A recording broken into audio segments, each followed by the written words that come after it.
Welcome to the righteous sphere. We separate the gray areas over here. We don't do the lying like those other places. No. We don't do no fucking lying over here. You're gonna get the truth. Just the average tough to be a black man when a man's pride is taking care of his family, providing food for the table, providing a great environment, a nice place to live, and suddenly someone says, you can't do that anymore. That's heartbreaking. It's very tough for a black man to become successful in a country that didn't give him the proper tools of education to deal with once he left that school place. It is very tough. Where we are headed, only God knows where we're headed. I don't have a crystal ball, Jay. I can tell you this. I hope that black men all over America realizes that the game outside is tough. It is very, very cold. It is very hard, but that game is not impossible. To win, you must get committed. It's tough to say that to a person that don't know how to weld or to build or to do carpentry.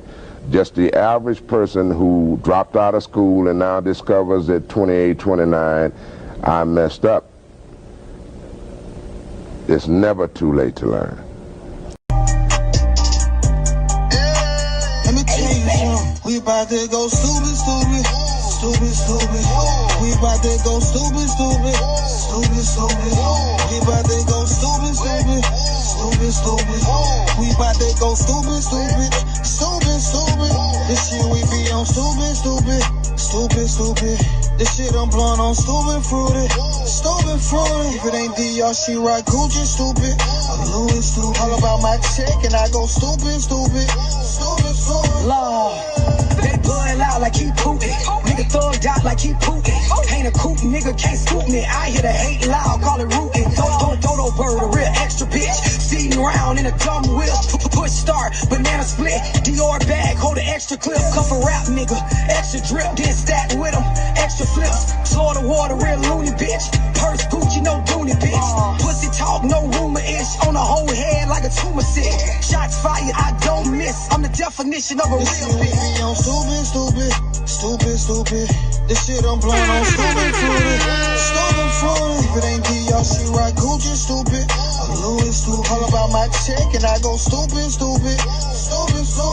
in a two-seat on my cup till no hangovers on me. We gon' try to buy you new phone wheel. We in a Range Rover, no heat. Take out my can't wait next year. Roll that loud, I'ma cover my ear. I'm too hot, so don't come near. If it ain't on me right here. Got a house pride, got pills on my drive license. We're broke way too long, main reason all love be spent. Took it out last year, now back up. Both on your main, now she stuck. I don't do favors and don't trust luck. I'm pulling up if it's by the bus. This year we be on stupid. This shit I'm blowing on stupid fruity. If it ain't DR, she right Gucci stupid. I'm Louis stupid. All about my check and I go stupid.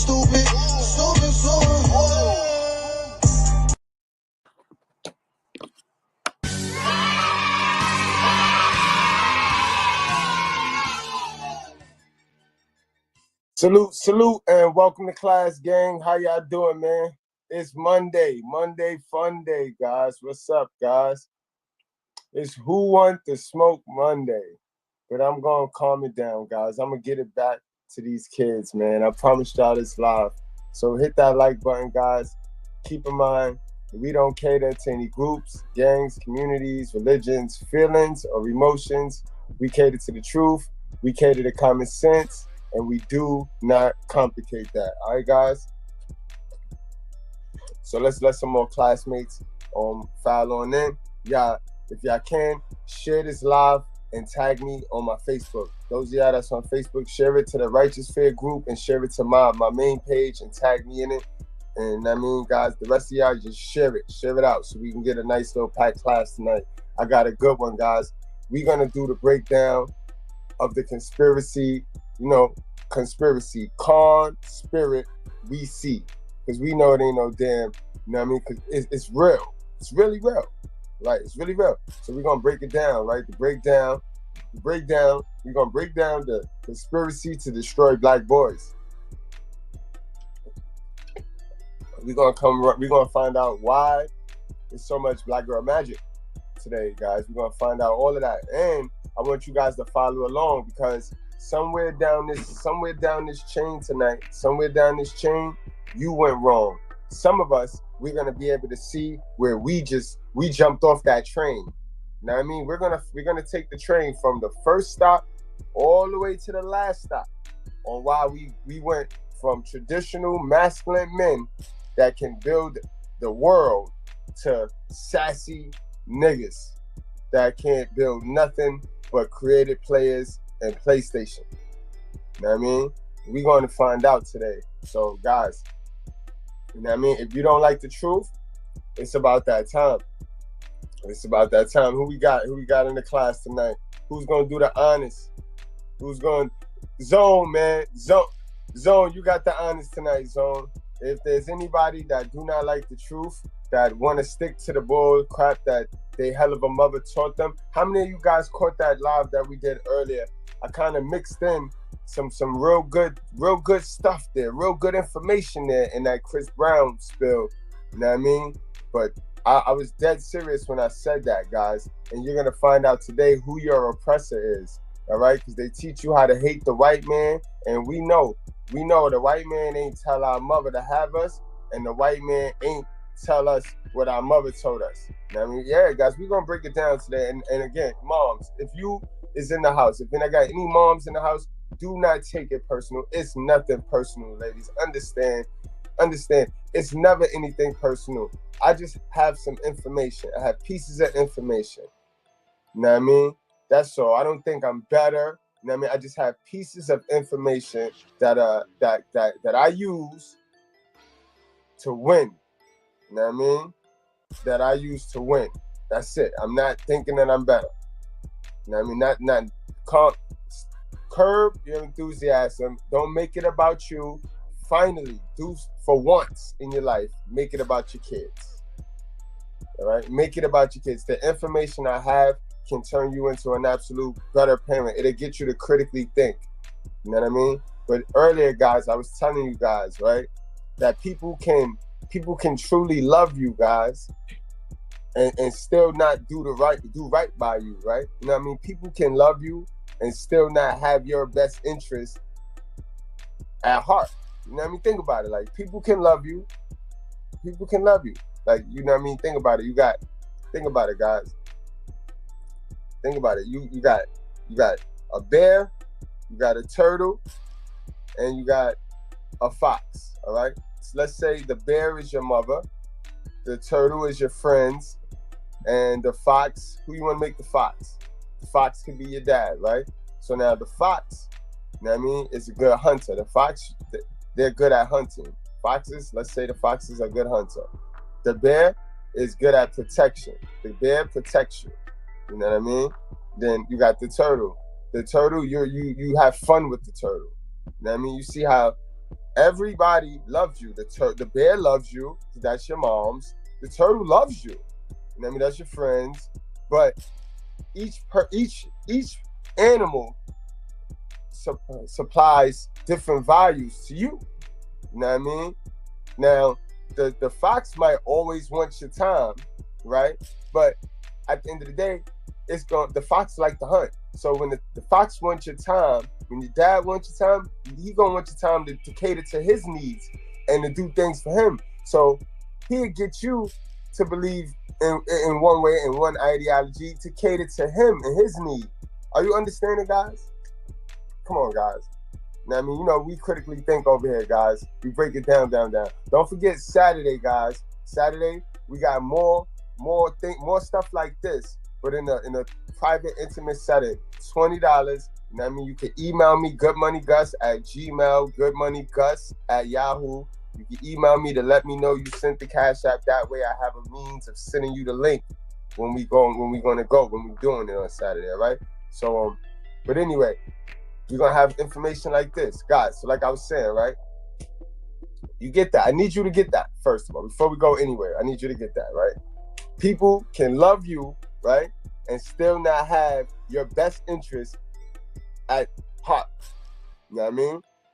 People can genuinely be loyal to you. They can genuinely have mad loyalty for you and all of that. You know what I mean? And still not give you the right advice. You know what I mean? Or they'll press you and give you some advice that really helps them out. Remember a while ago I told you a lot of people is moving off of information given to them, information they took into their subconscious mind, which is their Holy Spirit, and now they hold it as the Bible. But who taught the people that gave them that information? Remember I told y'all that. I told y'all that a while ago. Now I'm just bringing it all in together now. I'm bringing it all in together now. Because this is where you're going to see a lot of people running around here off of false information, because they taking in information from the person that loved them. Because they love them, they think that person is it's a green light to run off of the dumb shit that person told them. I mean, I'm tying in why it gets uncomfortable when I talk about hell of a mothers over here. You know what I mean? Because 95% of the information you took in, you run off, is from your hell of a mother. You know what I mean? Put my sound effects out.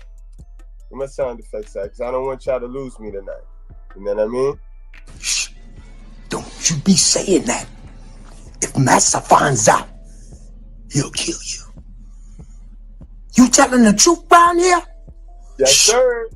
Watch your mouth, boy. Yes, sir. We telling the truth around here, right? All right. Then you tie in the fact that people be screaming this love and loyalty joint, right?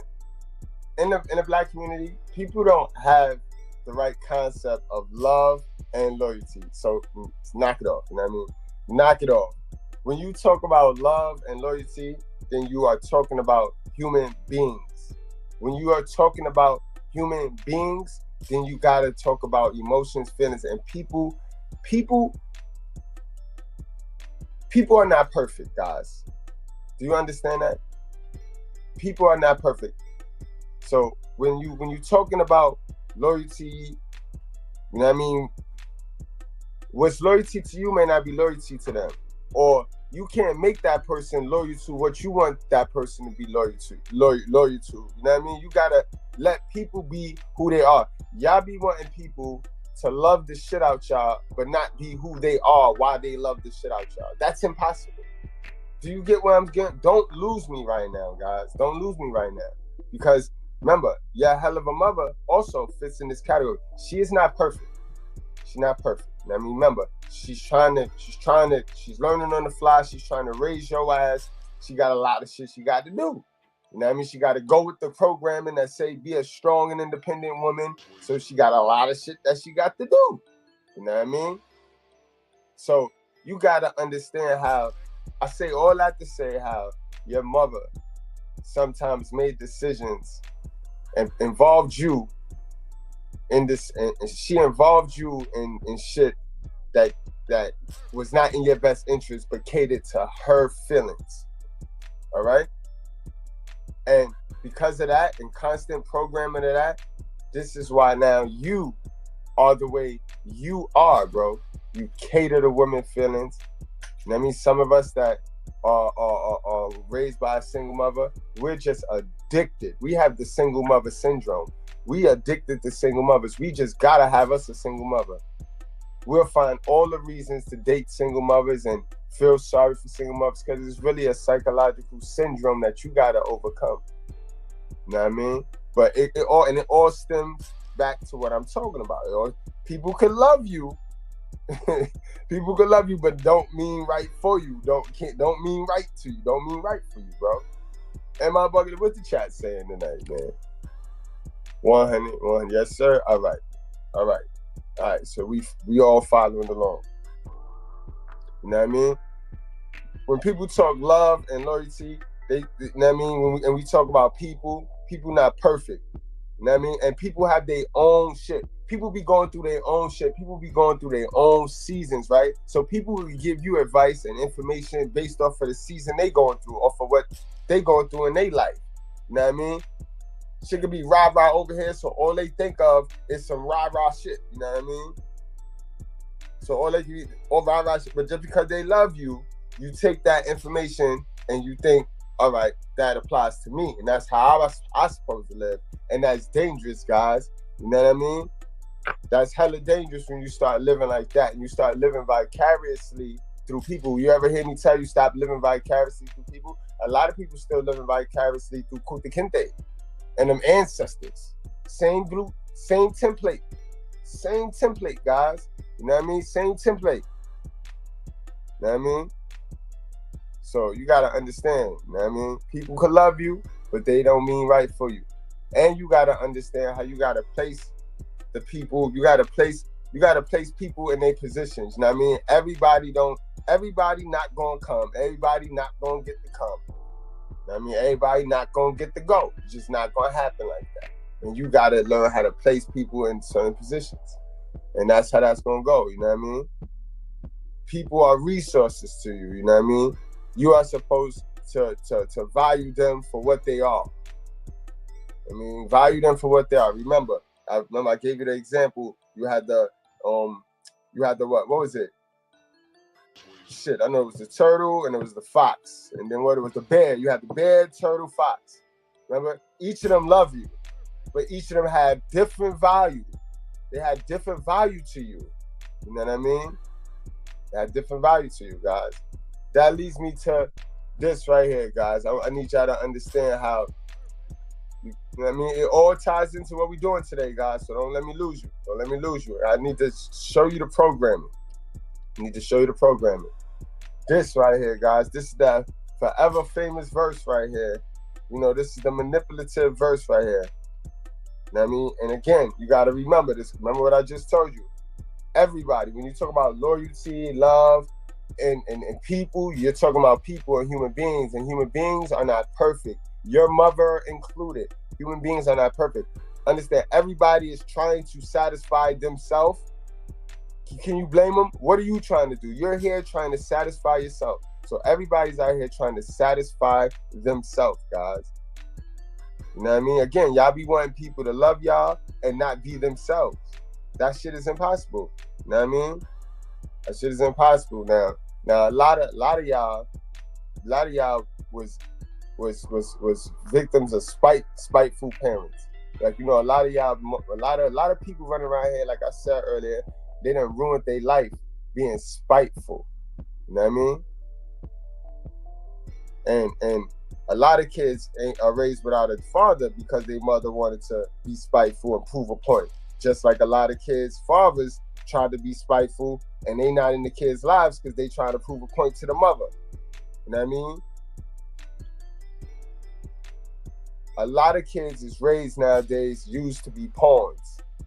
You know what I mean? And this is why you let the world manipulate you, because you so used to being manipulated by parents that ain't have your best interests at heart, but you love them though. You get where I'm going at, guys? This was another verse right here. This was one of the major verses right here. And this is going to lead us into our next segment where I give you guys 10 things that I need y'all to know, that I know everybody heard as boys growing up in the crib. But anyway, guys, let's read this verse right here. Ephesians 6:1-3. Children, obey your parents because you belong to the Lord, for this is the right thing to do. Honor your father and mother. Now, I want you to understand how genuinely you have your mother telling you this, and she's going to always say it all jacked up. She's going to say, honor your mother and your father. But in the Bible, guys, it is written as such, because God always addressed the father before he addressed the mother. Before he addressed Eve, he addressed Adam. You know what I mean? At the end of the day, every incident that happened in the Bible, he came straight to the man first. And then he dealt with the woman. So, and guys, it goes with the chain. God, man, woman, child. But of course, they use this verse to manipulate you to get you to do what they need you to do. You know what I mean? This is how parents get you to do what they need you to do that ain't got shit to do with your best interest, but got everything to do with what they need you to do for their agenda. Are you get where I'm going, guys? I hope I ain't losing nobody tonight, yo. Hope I ain't losing nobody tonight. All right? I'm trying to get you to critically think for yourself. I know this is going over some of y'all head because some of y'all ain't critically think anything ever in your life. It's like, whoa, mind-blowing. This guy's good. Right? Honor your father and mother. This is the first commandment with a promise. If you honor your father and mother, there you go, he said it again. Things will go well for you and you will have a long life on the earth. Now see, he wrote this thinking that you'd be in a two-family household, right? That the devil wouldn't have just broke. Remember, we don't get a child. We don't, as kids, we don't get a choice for this. He wrote this in hopes that the devil, I mean, not knowing the devil was going to come in the way of that and break the family up, because that's the devil's, you know what I mean, plan. That's the devil's idea. That's why anybody that promotes the breaking of the nuclear family, you already know it ain't even a question. Yo, put them down. You put them down. It's not even a question. They're working with the devil. That's that feminism right there, guys. You know what I mean? But that's the plan, to break the family up. But God thought it was going to be the family, and you know what I mean? He thought he was going to be doing the family thing, the husband and wife thing, how he drew it up, how he wrote it up. You know what I mean? So he's saying, had that went down, then your parents would have installed in you the word of God. You would be that meek that inherited the earth through your parents, through your father. You know what I mean? So you wouldn't be out here lacking. You'd have the white privilege that you stay screaming. You know what I mean? If your family, if your mother and father didn't allow the devil to break that family bond up. You know what I mean? So you'd have that white privilege, because that's all the white privilege y'all be capping and crab-legging about. You know what I mean? That's the only advantage that y'all don't got. You know what I mean? But y'all didn't inherit nothing. Y'all didn't inherit the earth, the holy, you know what I mean? The Holy Spirit, the Holy Ghost. Niggas broke our family up. You know what I mean? By way of the woman. But that's what that verse read, guys.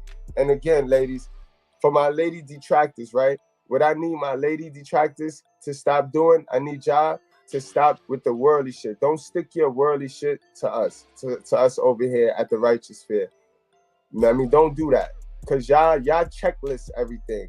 And if you was that smart, and if you was a Christian, like you said you is, then you would know that the Bible don't work like that, mama. It ain't a checklist thing. Oh, I did that, and I did that, and I checked. No. It's a story, and it's you got to follow it. You know what I mean? It ain't, I don't know what y'all think. You know what I mean? That's the hypocrisy in y'all. Y'all fake Christians running around here, and y'all so religiously inclined, like, no. You know what I mean? Stop trying to checklist this shit off. You know what I mean? It ain't a checklist thing. You know what I mean? You gotta really believe. You know what I mean? This is why y'all don't understand why I get to do what I do. But then y'all don't want to talk about the results.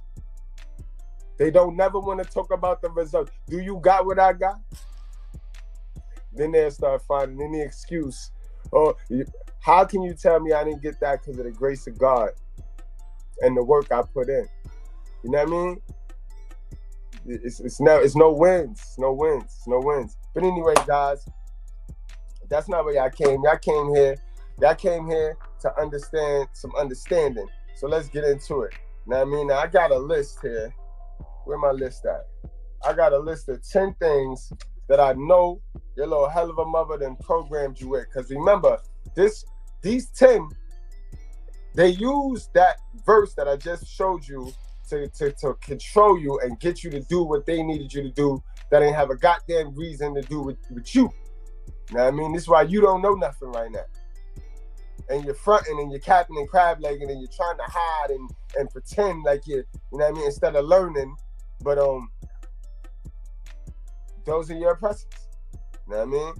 First of all, guys, throw one in the chat if you ever heard, I'm not one of your friends. I'm not one of your little friends.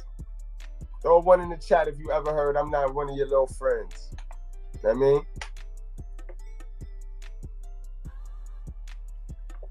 They always say that shit. I bet you your friends got more information than her, though.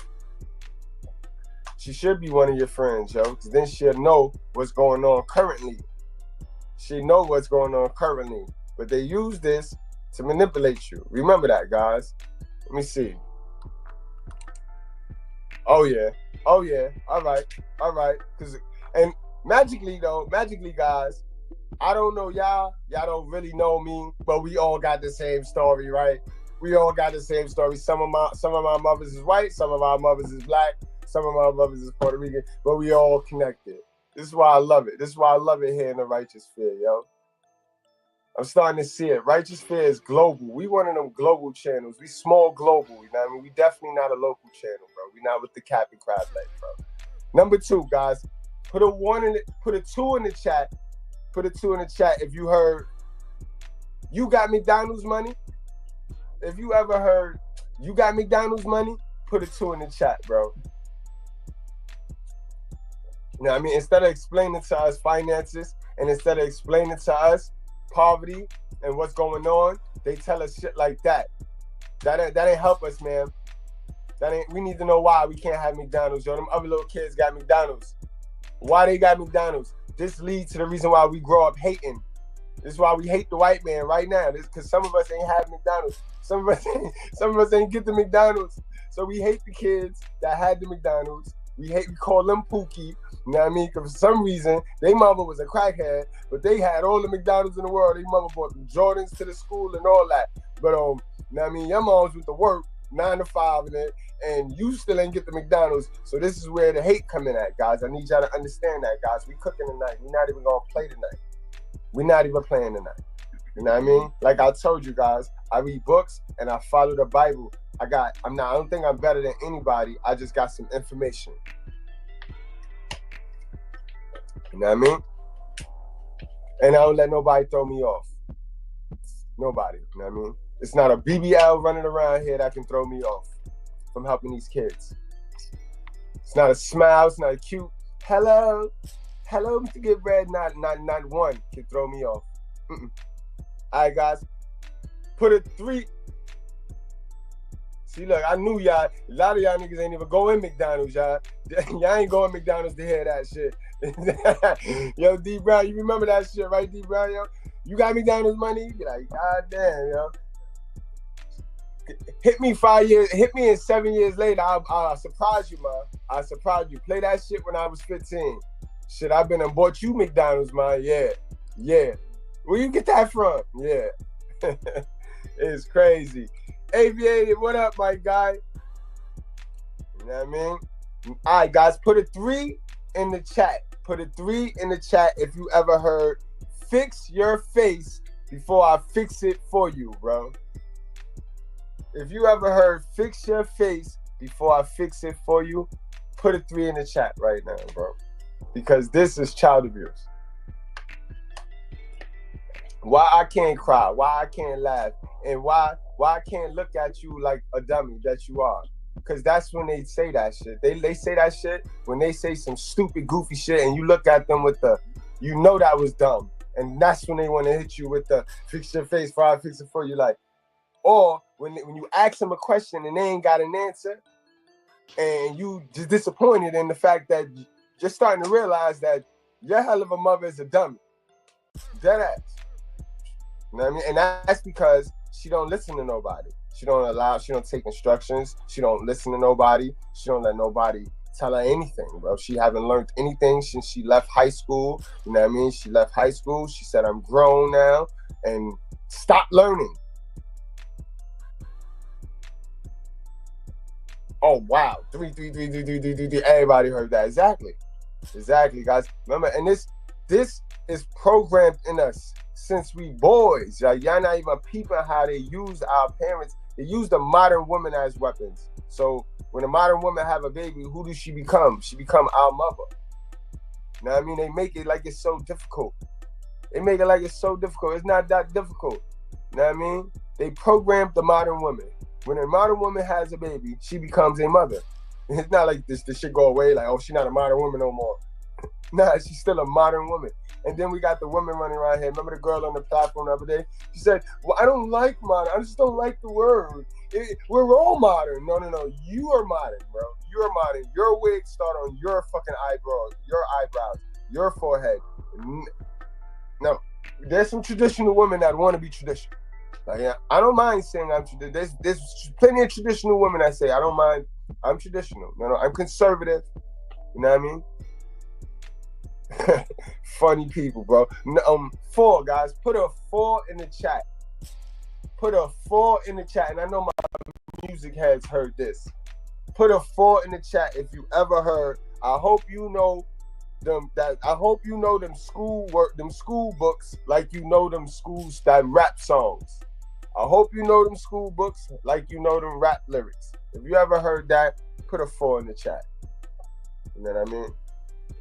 That's how she keep you programmed to the school bullshit, to becoming a puppet instead of capitalizing on your talent. Tell me I'm lying. That boy good, right? That boy, and then they don't even know. Like I said, and these are people that love you. Remember, I didn't say your mother didn't love you. They love you. But the information, some mothers are good at, like, you can vent to them. You know what I mean? You can vent to them. If you need cooking recipes, you could go and they could cook their ass off. They know you want to know how to clean something. Your mind, how do you clean? How do you get that thing off of that? Good. But relationship advice, how to keep your relationship happy, how to keep look around, sis. Y'all niggas be going to single mothers, your single hell of a mother, for information. A lot of single hell of a mothers is running these relationship caps. Both directions. This is man and woman, because a lot of you niggas, y'all go get your information from your mother to this very same day for your relationship. A dummy can't make you smart. A poor person can't tell you how to get rich, bro. And a single person damn sure can't tell you how to get married or they be married. You know what I mean? It kind of remind me of all of these female content creators running around here, yo. These so-called virtuous content creators for the people, for the little kids, and they so virtuous, but they ain't got no man. Ain't no way in the world that a dime girl, right? A dime girl with a virtuous woman is single. She not virtuous. She just modern. Pretending like a motherfucker, yo. Y'all gotta peep game with these people, bro. They'll swindle you, yo. They nice with it. For years, we've been blinded. For years, us men, been blinded since little. The program. Look at the program. This is little boy programming to get you to be a simp as a big man. You know what I mean?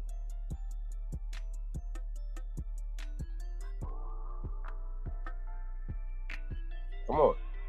All right, guys. 5, guys. Oh my God, this is more of the child abuse right here. Put a 5 in the chat if y'all heard. You better stop crying before I give you something to cry about. Now, think about it. When we was little, what did we cry about? Not much. If we got hurt, you know what I mean, fell down, bumped out shit. I mean, I got beat for hurting myself, for falling down and shit. I ain't even gonna hold y'all niggas. I got beat for being clumsy. You know what I'm saying? Don't laugh at me. Little niggas in there laughing at me and shit. For real, like, I don't know what the fuck. Yeah, to this day, I don't even know what the fuck that was about. But you know what I mean? I fall, hurt my knee. You know what I mean? And I get beat. I guess it's because I ruined the pants. Because you know how back in the days, guys, when we was in school, we used to run and come home with the knees all white and shit. I got beat for that. Like, I got beat for that shit, yo. Where I remember one time I stopped at the Johnny Pump and I tried to put the water on. I tried to water this shit down and shit. My whole fucking pants leg was watered up. Man, I got my ass whipped for that shit. I used to get whipped for everything, man. For stupid shit, man. I still don't even know why. Like, y'all niggas know, man. But I see a lot of fives in that fucking chat, son. See what I mean? Why you gonna make us cry more, man? Like, you supposed to love us, and these are people that love us. They love us, though. They fucking love us, though. Yeah, you know it's fucked up. I find it real weird that Miss Goodbread and my little man over here dying. They over here rolling, yo. He don't even know that. he told me that shit today. She said if I fall off that chair, she gonna slap me. What guy see what I mean? And I wasn't here for that shit.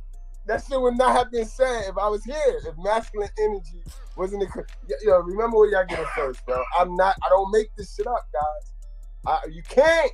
Like, this is why you be like, people be lying, people be wanting you to be loyal to them, but not be who you are. And not check them. Like, and then when you check them, they ready to question the whole fucking bond and the relation. Like, damn. But yeah, you saw, you heard it. Look, look, can't make this shit up, man. Can't make this shit. That's why y'all was over there rolling this shit, man. That boy good, yo. That boy good, yo. That boy good, yo. That boy good. You can't make this shit up, man. You know what I mean? It's good, bro. Crazy for that. You know damn well she capping. You know damn well she capping, B. What's that? Number 6. Oh yeah, this was the major one right here. This was the I am God. Everybody heard this shit. I brought you into this world and I take you out. Put a 6 in the goddamn chat if your mother ever told you that, bro. I brought you into this world and I can take you out. Shit. And put a star if your dad ever told you some stupid shit like that. I don't really hear too many people tell me their dad told them that shit. You know what I mean? Or put a 6 if your mom's told you, I brought you into this world and I can take you out. When that's a whole lie, guys. We already went over the verse. We are God's children. We are all God's children. That's why I don't play the little race dividing shit, you know what I mean? We are all God's children. White ones, black ones, you know what I mean? Spanish ones, Haitian ones, Mexican ones. We all God's children. We all welcome over here in the righteous sphere, bro. All right? As long as you're not evil. You know what I mean? We're all God's children, the good ones. You know what I mean? We are Jacob over here in the righteous sphere. We Jacob. Them niggers is Esau. All right? The niggers are Esau because they're blessed and they are the gods, but they don't even know that. They don't praise God. So that's why God loves Jacob and hate Esau. You know what I mean? He don't hate nobody, but he hated Esau because of Esau's ways. He hated the ways of Esau because he was blessed. Like how black men are blessed. You know what I mean? They just don't know it. They so manipulated into this history and this ancestors and this extra stupid shit that, you know what I mean? They the Esau. Good, the good and the believers. White, black, brown, yellow, purple. If you are a believer and you along the side of good, then you are Jacob. We Jacob over here. You know what I mean? Abraham, what up? Salute. 7, guys. Put a 7 in the goddamn chat. Do I look like Boo Boo the Fool? If you ever heard, do I look like Boo Boo the Fool? Because you know she do. You know she do. Especially y'all young ones. For the parents, y'all young ones, y'all got the young parents with the wigs that start on the forehead and shit, you know they be looking like Boo Boo the Fool, bro. You know they be looking like Boo Boo the Bozo the Clown and all that, yo. Boo Boo the Fool, do I look like Boo Boo the Fool? Next time they ask you that shit, you tell them, yes, motherfucker, yes, you do. and then guard your shit like that. Gotta guard your shit like that, though. But do say yes, motherfucker. All right, just like that. Do I look like Boo Boo the Fool? All that red lipstick. And she got the nerve to have that big, bright-ass red lipstick on telling you that shit, right? Do I look like Boo Boo the Fool? And fucking incredible, yo. Number 8, guys. Number 8. Oh man, this would be my shit right here. This is how I knew. This is why I was like, why you even bring me? I used to be like, why you even bring me there? Now tell me now, put a 8 in the chat, guys, if your parent, your mother. My dad told me this shit too one time. I ain't even gonna hold. This is unisex on this motherfucking shit right here. When we get in the store, don't look for nothing, don't ask for nothing, because you ain't getting nothing. Put an 8 in the chat if you heard that broke shit right there. They ain't with no explanation of why. I mean, that's the only reason why I made it broke. Because if they'd have put us on the why, then we could have been like, man.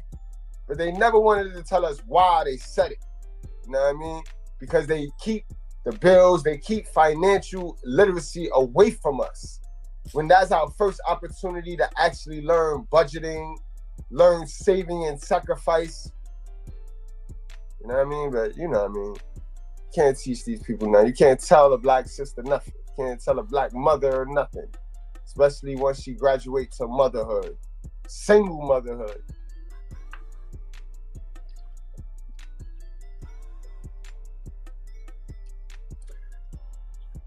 All right, guys. 9, guys. Oh, yeah. A hard head make a soft ass. Put a 9 in the chat if you ever heard a hard head make a soft ass. You know what I mean? Zil, what up, Zil? If you ever heard, if your mom's ever said a hard head make a soft behind, put a 9 in the chat. Put a 9 in the chat, guys. Because that right there was, remember that video we did where I said curiosity killed the cat, but satisfaction brought it back? That right there is linked to that chain of poverty right there. You know what I mean? It's a limiting belief. Your mom's, she love you. She love you. But she want to see you safe rather than rich. She want to see you safe rather than successful. She rather have you need her than for you to be doing it on your own. You know what I mean?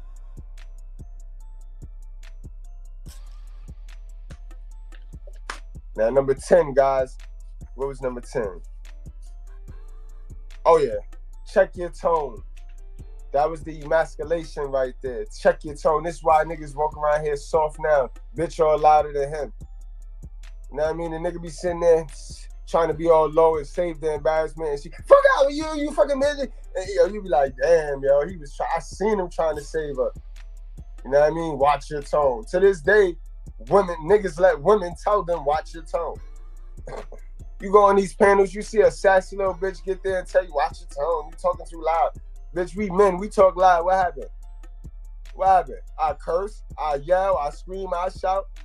Bitch, I been and bitch your ass if you was standing over there, bitch. Fuck wrong with y'all? You know what I mean? Watch your tone. Check your tone. Like, check. What? But why they loud as shit? Why they loud and obnoxious? Check your tone. That's how they keep you checked. That's how they keep you in check, boy. They keep you in this gynocracy, man. But that was all 10 right there, man. And as I see, we all got the same story. We all share the same programming, guys. So now let's get on into the main event and let's see. Let's start this train and let's see where each of us jumped off. And hopefully we jumped off. Hopefully now we ain't going to go all the way to the end. Now, I don't want to see nobody at the end. I gotta stay on this train because I gotta drive it. But I want to see where everybody jumps off at it. And if you're not if you go all the way to the end with me, then I hope you know where you want to go back and fix. All right, guys? Facts down South Yellow. We about to revisit it, though. We're about to revisit the 80s babies blueprint. They wrote this out on us. We were the guinea pigs for this shit we're about to witness right here, guys. We saw this. I had a little clip in another video that we did earlier last week. And it just was a clip. But now this is the whole presentation, guys. So let's go on and get to the get down. Let's go on and get to the get down. Yeah. You know what I mean? The truth for proof.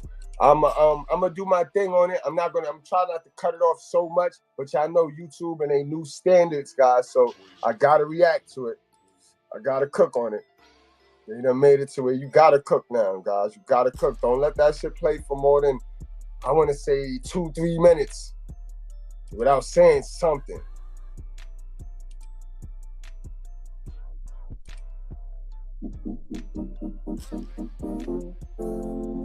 Fair use. This is for educational purposes only. This has been edited for YouTube guidelines, and we are reacting to it. There's no topic that concerns me more than the one on the conspiracy to destroy black boys. And the reason is when our little boys are in preschool and primary grades, they're very innocent and very enthusiastic about learning. But something happens to that, and we need to find out what that is. My younger son is on the cover of this particular book, and I would like for him to grow up to be a man. Like many of you already told me, that you have sons and male students as well. Now, there's two parts of the conspiracy. I'm gonna tell you the problem right now, guys. If you educate us, if you really educate us, like not this school shit, if you really for real educate us as boys, you don't have to punish us as men. See, now when you don't educate us as boys, then you know what you're gonna end up doing to us as we get on. And they know this shit. So that they did was they weakened us educational wise, guys. You know what I mean? You know that No Child Left Behind shit, that was not a good thing for us. You know what I mean? What made the slaves dumb and what made the slaves cool with being slaves, almost damn near volunteered themselves into slavery because they was not educated, because they was not allowed to read books, they wasn't allowed to read. So we don't have slavery anymore. You know what I mean? So you can stop living through that. But what we do have now is we have slavery in the 21st century. So what they did there was they put you through school, but they really didn't educate you. So now that leaves you responsible of educating yourself. You have to get educated yourself, and you got to stop taking information from people that you love, but that's not valuable information because that's not what you need them for. Remember, let's go back to what I broke down in the beginning. You are responsible to get to the education now yourself, guys. Clearly, we see what they did. They got us. They did not properly educate us. They got some of us thinking we're extra smart off of school books that we know is indoctrination. You know what I mean? They got some of us into their religion, manipulated religion, when we know it's just a business. So they waiting for shit to happen and fall out the sky. That's not cool. You know what I mean? It all starts with education. Remember, we suffer for the lack of knowledge. See, the dots connect, guys. The dots connect. Volume 1, this is Volume 2.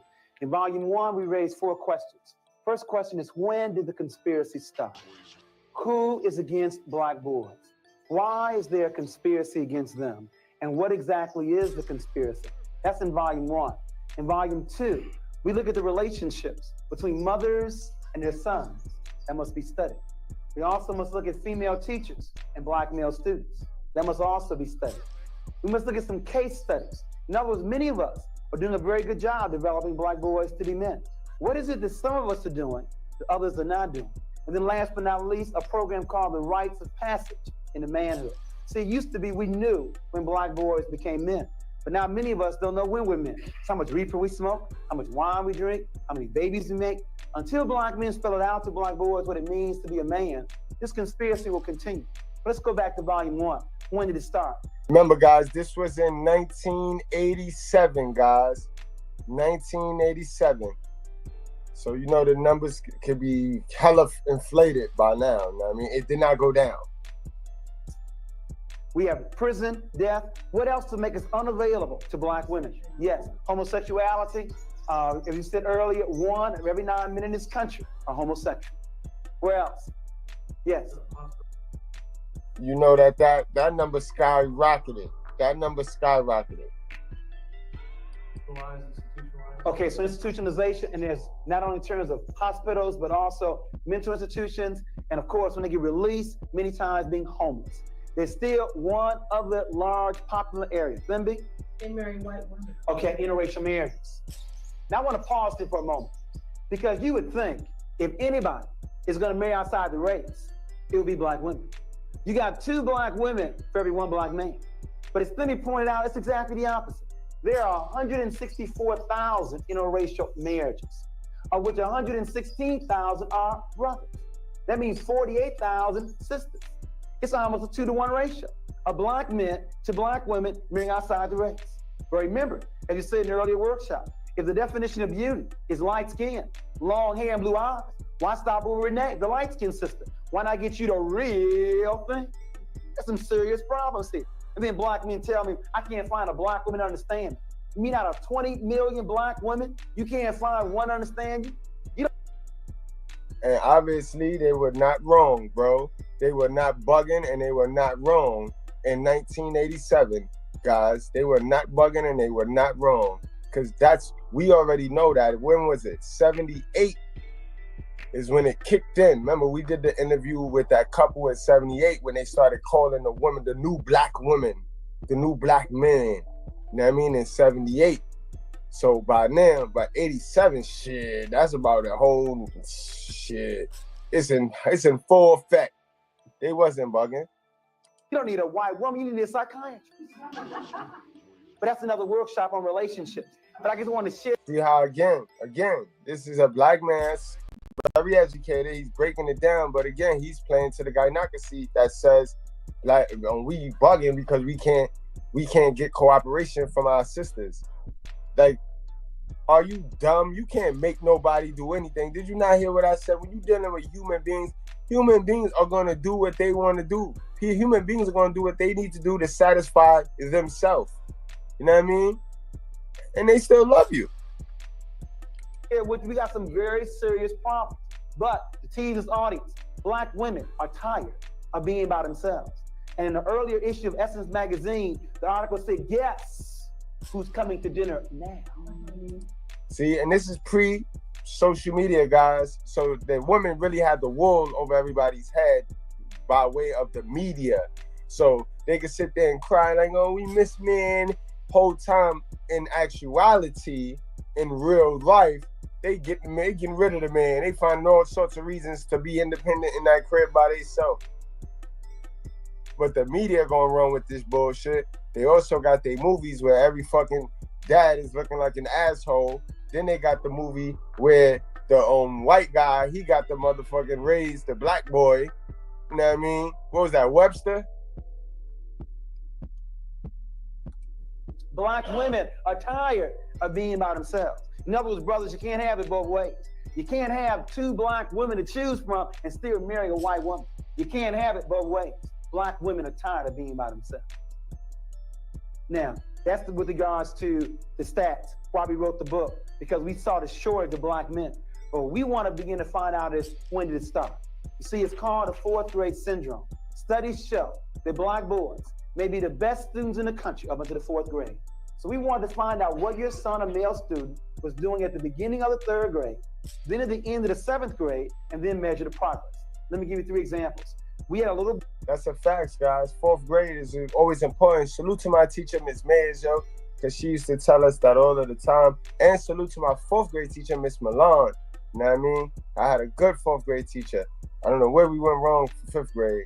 It's like we had a year-long substitute for fifth grade. But fourth grade was dope. Board 5 years ago on the Alva reading test score at the 98th percentile in the country. In other words, a walking genius.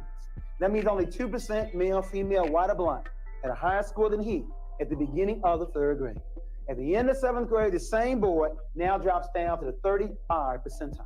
Engineer potential here, pimp or pusher now, score to the... You gotta remember, BT, this is the traditional man era. This is like the very end tail of the traditional man. So all men back then were simps, bro. These niggas used to sing to these bitches. You know what I mean? While getting done dirty, bro. Shorty just came back from doing what she do. Because female nature is the nature. Nature don't change. The same way the leaves was falling in the fall in 1987, chicks was... I'm going to keep it clean. Y'all know. They've improved 5 years and said they only improved 1.3. 2 more examples. We had a little boy at the 92nd percentile. He dropped down to the 24th percentile, and his score has only improved 2.1. But let me give you the average example. We had a little boy at the 63rd percentile. He dropped down to the 4th percentile, and his score didn't improve a year, a month, a week, not even. There are 3 critical stages in black boys' development: infancy to 9, 9 to 13, and 13 to 18. You see, it's easy to see the negative behavior here when he's already dropped out, laid about some street corner lacking direction. It's more difficult to see it around 9 years of age, when they begin to sit further in the back of the class, when they begin to ask less questions, When that ball becomes more important than that book, when they begin to cheat on their tests, we appeal to you to turn your sons and male students on early. Teach them how to read early. Teach them the beauty of being black and believing in God early. But many of us have waited, and we have waited almost too late to develop black boys to be men. You know what I'm getting at. America spends $2,300 on Head Start. They spend $38,000 on prison. If Reagan wanted to balance the budget, I can show you can save about $36,000 per person. It's much easier to educate than it is to incarcerate. Now you raise the question, how long do you stay in Head Start? Year? 2 years is the most? How long do you stay in prison? The rest of your life? Question number one. Question number two, does Head Start work? A 19-year study documents that Head Start works, but in prison, 85% of the inmates that get released go right back in. But as Jesse Jackson said, we have two choices. We can either send me to Penn State or to State Penn. It's your choice. We have got to find ways to intervene. Now we have a whole workshop just on the 4th grade syndrome. I now want to ask you, what are some of the reasons you feel to explain why black students, especially black boys, were doing so well K through 3, and now scores declining in the intermediate and upper grades? What explains it? Yes.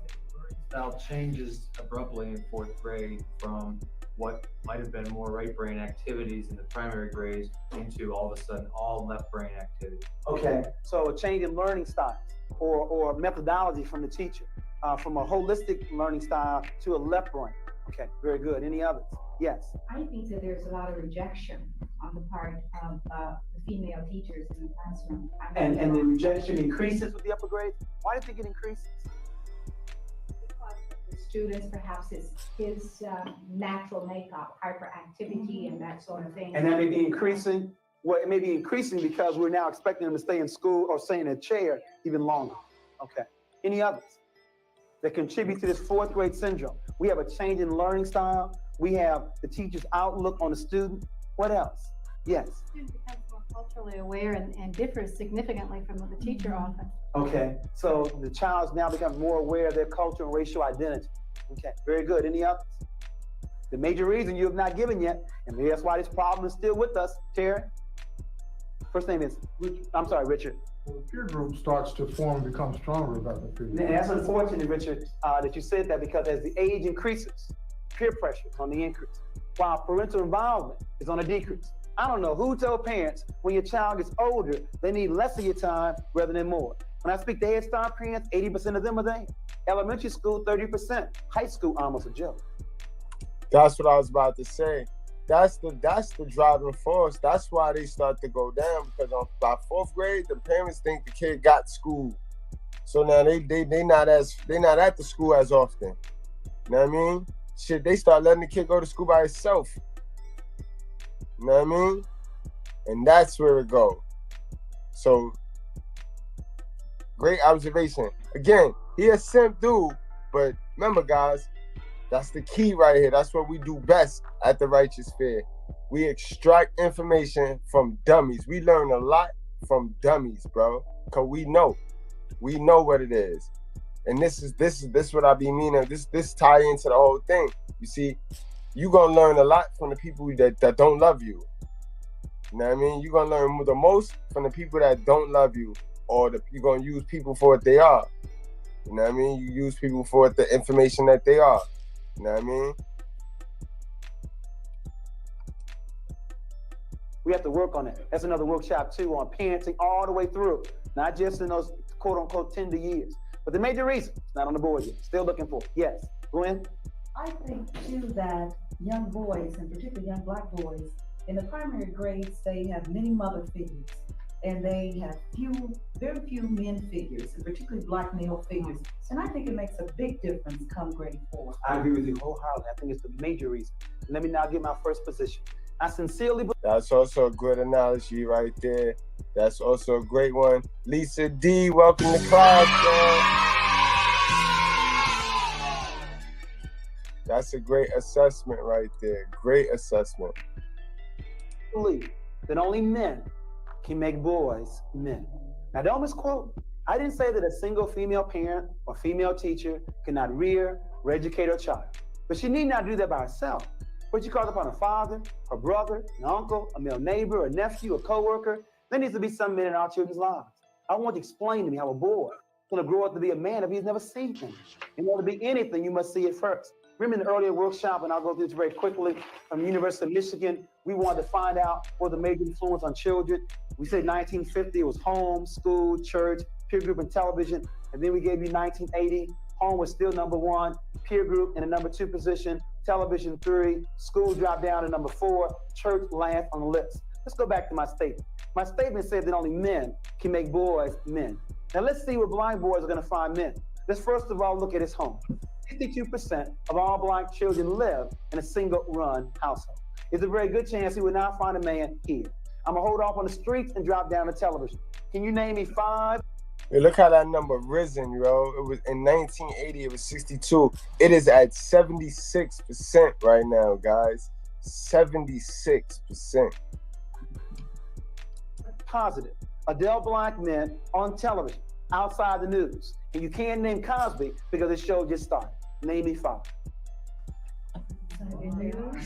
Look, that's before the Cosby Show.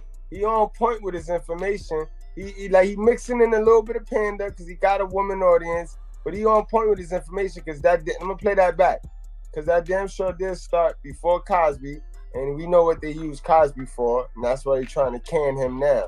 Television 3, school dropped down to number 4, church last on the list. Let's go back to my statement. My statement said that only men can make boys men. Now let's see where black boys are going to find men. Let's first of all look at his home. 62% of all black children live in a single-run household.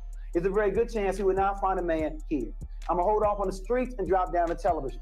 Can you name me 5 positive adult black men on television, outside the news? And you can't name Cosby because the show just started.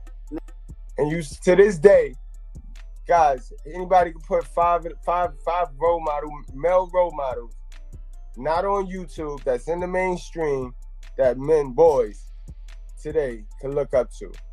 Masculine male role models. Can't put 5. You can't find, I can't even think of 2. Really. You know what I mean?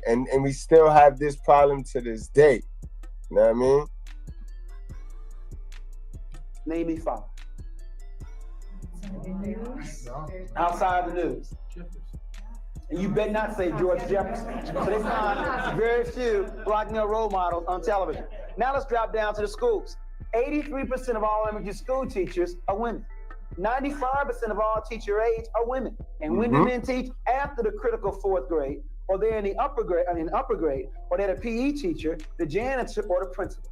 Very few before the 4th grade for black boys need them the most. And lastly, the church. Most young people, men don't go to church. And the reason is we lie to them. First of all, we made Jesus Christ white. The man surely was not white. We have a book called What Color Was Jesus to explain that. He had hair the texture of wool and feet the color of bronze. But secondly, the Lord's Prayer says on earth. Yeah, I know we don't distract ourselves with that bullshit over here, but we know he not white. You know what I mean? That's obvious, you know what I mean? We came from the dirt. Dirt is not white. You know what I mean? But that's still never here, never there, because color is good versus evil. You know what I mean? What side are you on, bro? What side are you on? That's all that counts. We want to know is you on the good side, what's moral, what's holy, or are you on what's worldly, what's modern? That's all we need to know. All that extra shit, what color you are, we don't need to know none of that. That ain't Bible. That's not Bible.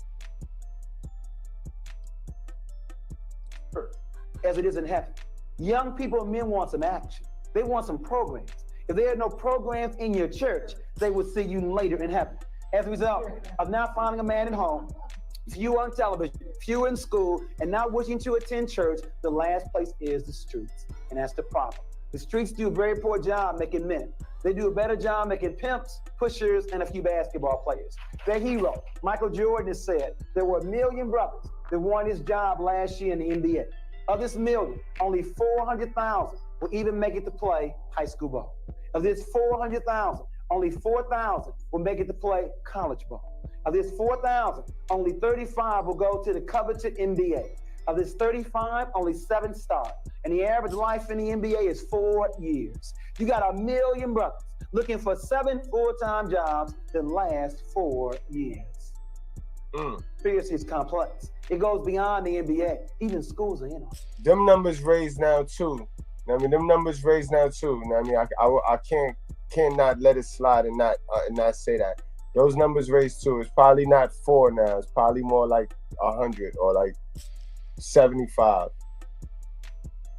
But it's not that many. It's not. Then this is why the hoop dream and the rap dream is the most damaging things to the young man and to the black community. Because when you got everybody trying to be rappers and ballers and not doctors and not the important shit, then you're gonna have a lot of failures and you're gonna have a lot of rejections. And then once a black man fall off the horse, being raised by an emotional woman and no masculinity, then you know, there you go, that's an incel. You just, this life all fucked up now. Like, I mean, one rejection and it's over for them. So that's where you get that. You know what I mean? Like the guy that was over there on Mr. Palmer channel just a while ago. You know what I mean? Remember, this is how the weak man is raised. This is how the weak man this is how the dudes that is awkward. This is how they came about, guys. This is how they became sassy, bro. You know what I mean? What will be the first thing you see when you walk into a Cincinnati high school? A large trophy case. And that was even schools give more glory to their ball players than the scholars. That's said in the earlier workshop. Where are the pep rallies for the honor roll? In other words, even schools, I can understand the NBA, but even schools give more glory to their ball players than their scholars. This conspiracy goes beyond the NBA, though. It goes beyond schools. Jesse Jackson is giving you the clue one more time. Is it not possible for a black man to be president? For a white woman to be president? For a black woman to be president? Is the club only reserved for European men? You didn't know that a white boy with a high school diploma makes more money than a white woman, black woman, or black man with a college degree? The motive for the conspiracy is clear. For the question of why is there a conspiracy, the answer is white male supremacy. In other words, white men are not afraid of women, black or white, because women have no power anywhere in this world. The threat to European men will come not from women, it will come from other men. And the best way to destroy black men is to destroy them as a boy. The motive is white male supremacy. But before you get comfortable blaming somebody else, let me make sure we're clear. On a conspiracy, there would always be two. You see, you have the active right, and now you see, I cannot deny what he's saying there, guys. That is a whole fact. We know the elites, the people that own the arena. You know what I mean? The people that own the arena. And don't get distracted. There's some wealthy black folks that play a hand in doing the bidding. Majority are white breads. Majority are white breads, but there are some wealthy black folks doing the bidding. You know what I mean? So don't lose the point. Those are the evil guys. They're on the opposing side. They're on the opposing team from us. But they got some help from people that is supposed to be on our side. Let's get into it. Conspirators, and you have the passive conspirator. See, it's like child abuse. There were always two. Right, you got the good cop and you got the bad cop. You know what I mean? So the good cop, your white supremacy, your WS, is the good cop. You know what I mean? The active. And then you got your bad cop, which, you know, you're hell of a mama. I brought you into this world. I'll take you out. She don't mind playing that role, which is the passive. Because she don't even know she damaging you for them. But they work hand in hand. But you still to this day get your information from her, You have the father who does the beating, active. But you have the mother who turns her back, passive. Isn't apathy, indifference, low expectations, buying hot goods in the black community, isn't that also part of a conspiracy? You have the active and you have the passive. In a conspiracy, there would always be two. Let me now give you the starting line. We'll start with the active ones first and then move to the passive. Leading off, batting in the #1 position, representing this. Let's take a break real quick, guys. Fair use, fair use, fair use, fair use, guys. How y'all doing tonight, man? Y'all rocking? We rolling, right? We rolling, we rocking, we learning. We getting equipped. YouTube, man. YouTube making it difficult out this mall. You know what I mean? country, institutional racism. Batting first is the president. He bats in the number one position. Batting second, representing the Trilateral Commission, the Fortune 500, big business. David Rockefeller bats number 2. Batting third, representing the military complex. You didn't know, black people, 12% of the population, 1/3 of military, and died 41% of the time in the Vietnam War. The chief of staff. Bats number 3. Batting fourth, and I don't mean Marlon Brando. I mean the real Godfather. Drugs running rampant in the black community. Please don't deceive yourself. If America is the number one power in the world. This is why voting as a black person, you know what I mean, you just played yourself. You know what I mean?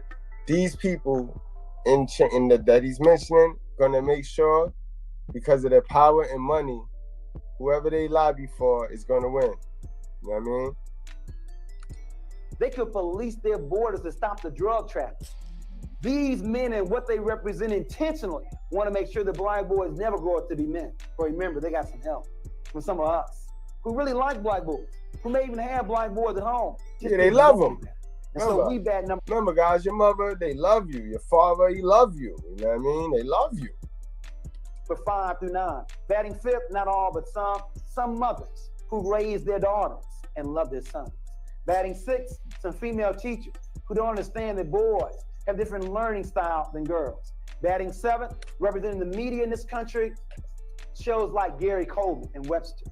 Shows that make me sick. Shows that illustrate that black men cannot raise intelligent black boys to be men. In other words, we need a white father for Gary Coleman and for Webster. He come off as a racist, and if you notice, a lot of hell of a sons, they are just indoctrinated to this be racist, just little hateful ass little niggas, yo. But I digress. It's all part of the media image. It goes all the way back to Tarzan, all the way back to Superman, all the way back to Rambo, to Rocky, all part of white male fantasy trying to control the world. It's all part of a scheme. Make sure you heard me. It's consistent with Superman, Tarzan, Santa Claus, the white father, all part of that scheme. Batting 8, the macho image, Mr. T, and we'll look at today someone like Prince or Magic Johnson or Isaiah Thomas. In other words, no need to. Yeah, he just gave the whole blueprint out right there, y'all. Y'all make sure y'all hit that like button, smash that like button for support, guys. Study, just be macho, just be a superstar. In other words, Mr. T, Prince for entertainment, Isaiah Thomas of Magic for sports. And then last but not least, a black woman by the name of Kathy, who do anything for a man, and a black man by the name of Willie, who does not feel good about himself. You see your faces right now. Who's Kathy? You have to stay to the end to find out who's who. The starting lineup, Reagan, no, you don't know who Willie is, though. We got a new theory for you now. We used to end with Donna and Kathy, but now we're gonna give you the Eddie Willie theory. We have a new one. So we have we have Ronald Reagan, David Rockefeller, Caspar Weinberger, the Godfather, some mothers. I didn't say all, some. Some mothers, some female teachers, the media image, macho in sports, and Kathy and Willie. These people and what they represent, intentionally or subconsciously, want to make sure that black boys never grew up to be men. Let's now look at the active ones first. I want to make sure we start in the right place. The conspiracy did not start with black mothers. It started somewhere else. We must start where it began. It began with active conspirators. I want to now look at them first. In looking at the active conspirators, I want to make sure we understand that these kind of terms don't make sense. We are not the minority. In other words, there are 4.5 billion people living in the world. Of this number, 80% of the world's population has color. That means only 20% of the world's population lacks color. Now you tell me who's a minority. See, it's called the African tribe. It goes all the way back. We're not the minority. We're only a minority. We allow ourselves to be divided up from our brothers and sisters in Nigeria. Right. That's why I don't understand the pro-blacks and they stupid ass talking points with this. If you're not an American and you're not an American black boy and this dumb shit, like, bro, you going right into the program, you dummy. We got to unite, bro. Nigga, come here. Come here, you black. So we can all get together and unite, bro. What's wrong with these niggas, yo? What's wrong with these niggas, yo? That's why we minorities, cause we always try to fight within each other. We always gotta find a reason to fight within each other. tell you, boy, these people stupid, yo. Black people easy, yo. They easy to beat. They stupid. Nigeria, in Jamaica, in the United States. Look at this African triangle. After all these years, other than the way we're dressed, you can't tell who's who. There are 1 billion people living in China alone, and we are second. 500 living in Africa, 160 living in Central and South America, 40 million living here in the United States. We are not the minority. Now, the question is, how can so small control so much? That's why I respect them so much. Think about it. You have a game. Right. We don't talk about that, though. We don't want to talk about that. That's bad, yo. I can't call you mister. I can't call you sir. I can't say boy. How do I fucking address you? Okay, so you say I got the white privilege. You gonna go there with me? Well, we got the white privilege. I mean, I'm not saying we don't, but yeah, we got it. But if you guys could band together, let me shut the fuck up. Right, we could band together. It's on. So they always gonna laugh at us. Jokes on you, cause you wanna sit there and tussle and wrestle with your brother and outsmart your brother. Bro to the pro, what's up? You have one gang with 80 people, another gang with 20, and the 20 gonna win? The only way they can do that is by controlling the mind. Because whoever controls the mind will also control the body. Let's look at it.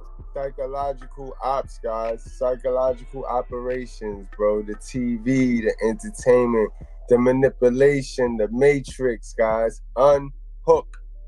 You gotta come to God, bro. It's no wins unless you go through God. He tell you that. You know what I mean? Let's break this down in half. What you come out with is 10% European women and 10% European men. See, it's not even 20. It's really 10% European men. In other words, the Trilateral Commission, they want to control more than just their countries. They want to control the world. And they have pulled it off. Now, there's a tremendous amount of pressure when you're this small trying to control so much. Now, maybe you can't understand it. It's been a long time. Goes back to Egypt for us, having that much power. But can you imagine that small number trying to control the world? A tremendous amount of pressure is on that small group with that much power.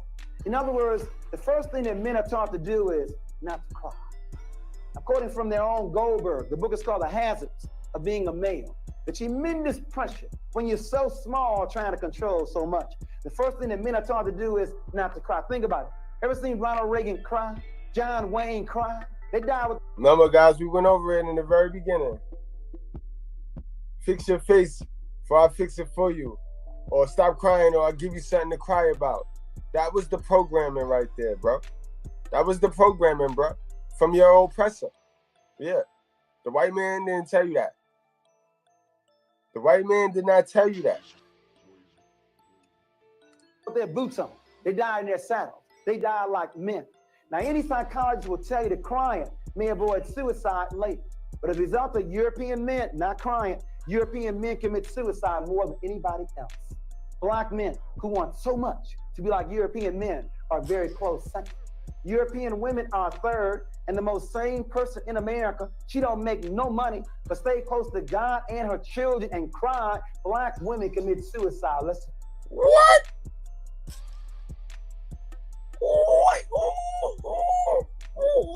Wait a minute. I got to play that back. They stay close to the children and God.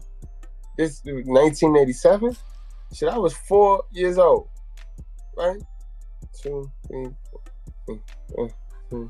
4. Yeah, 4 or 5 years old.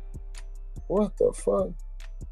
I ain't see that though. Oh no, this nigga simple. See, this is the generation. This the generation of dads that dirty be trying to beat up. I see why dirty folks be trying to beat up this generation of fathers, bro.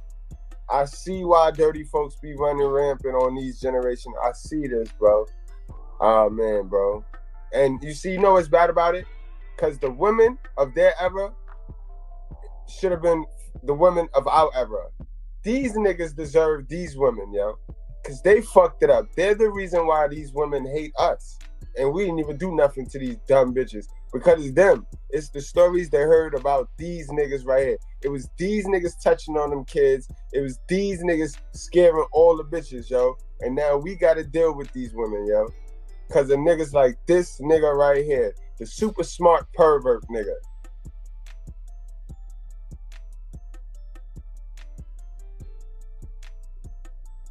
Tell you the client may avoid suicide late. But as a result of European men, not crying, European men commit suicide more than anybody else. Black men who want so much to be like European men are very close second. European women are third, and the most sane person in America, she don't make no money, but stay close to God. He said and the her most children and sane Black person women in America. commit suicide less than anybody else. Give yourself a hand clap. Yeah, I know why he pandering. I know why. If that's the case, I know why they commit the deletion less than anybody else. Because they the ones causing it. They the reason why the leaders are deleting. Wow. What a panda. I don't believe that. In other words, if you think that money is the source of all your happiness, they make more money than anybody else. But they obviously are not happy. In other words, money may not be the key. Putting God and your children first may be the key. Poorest people in America commit the least amount of suicide. He's daydreaming. He's going back to the 70s. He's talking about the times that it used to be. He's dreaming. He's hoping. He's reaching. But I know by 87 it was not. It was nothing like 67. So cut it out, bro. You talking about 20 years ago. But he is right. The only key point he says, when you remove away from Holy Spirit, when you remove away from God and I mean, and the spiritual aspect of religion, you know what I mean? Not so much religion, but the spiritual aspect of it. When you move away from that and the morals, ain't nothing good gonna come from that. Nothing good gonna come from that. First thing men are taught to do is not to cry. Second thing men are taught to do is to ignore pain. Got hypertension? Shake it off. Cancer? Shake that off too. Monday Night Football. Walter Payton goes off the field with a busted knee. Comes back on a half hour later and Howard Coach sells us. Oh, what a man. The man was crazy to go back on the field. We see men are taught to be macho, to ignore pain. Not women. When women's finger bleeds, to the doctor's office. Women take care of themselves, but not men.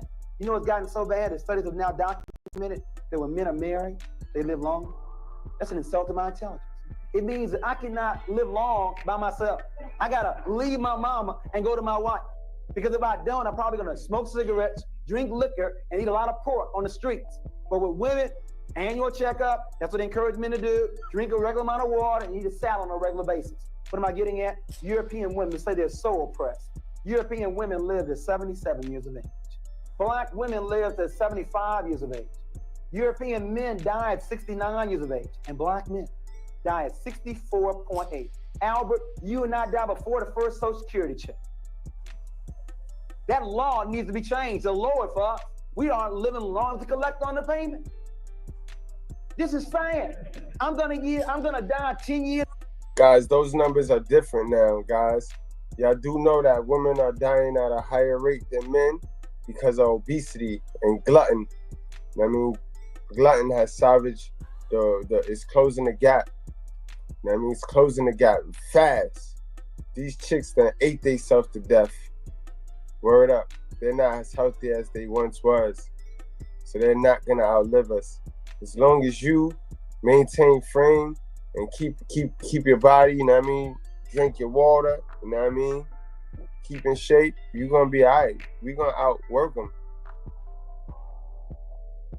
For my wife, this is not theoretical. It's not just my son here. It's my life here and your life. Can I not live as long as my wife? 10 years before her? Men are first of all taught not to cry. Secondly, they're taught to ignore pain. And then last but not least, don't ignore pain, guys. Remember, pain is weakness leaving the body. Let that shit go.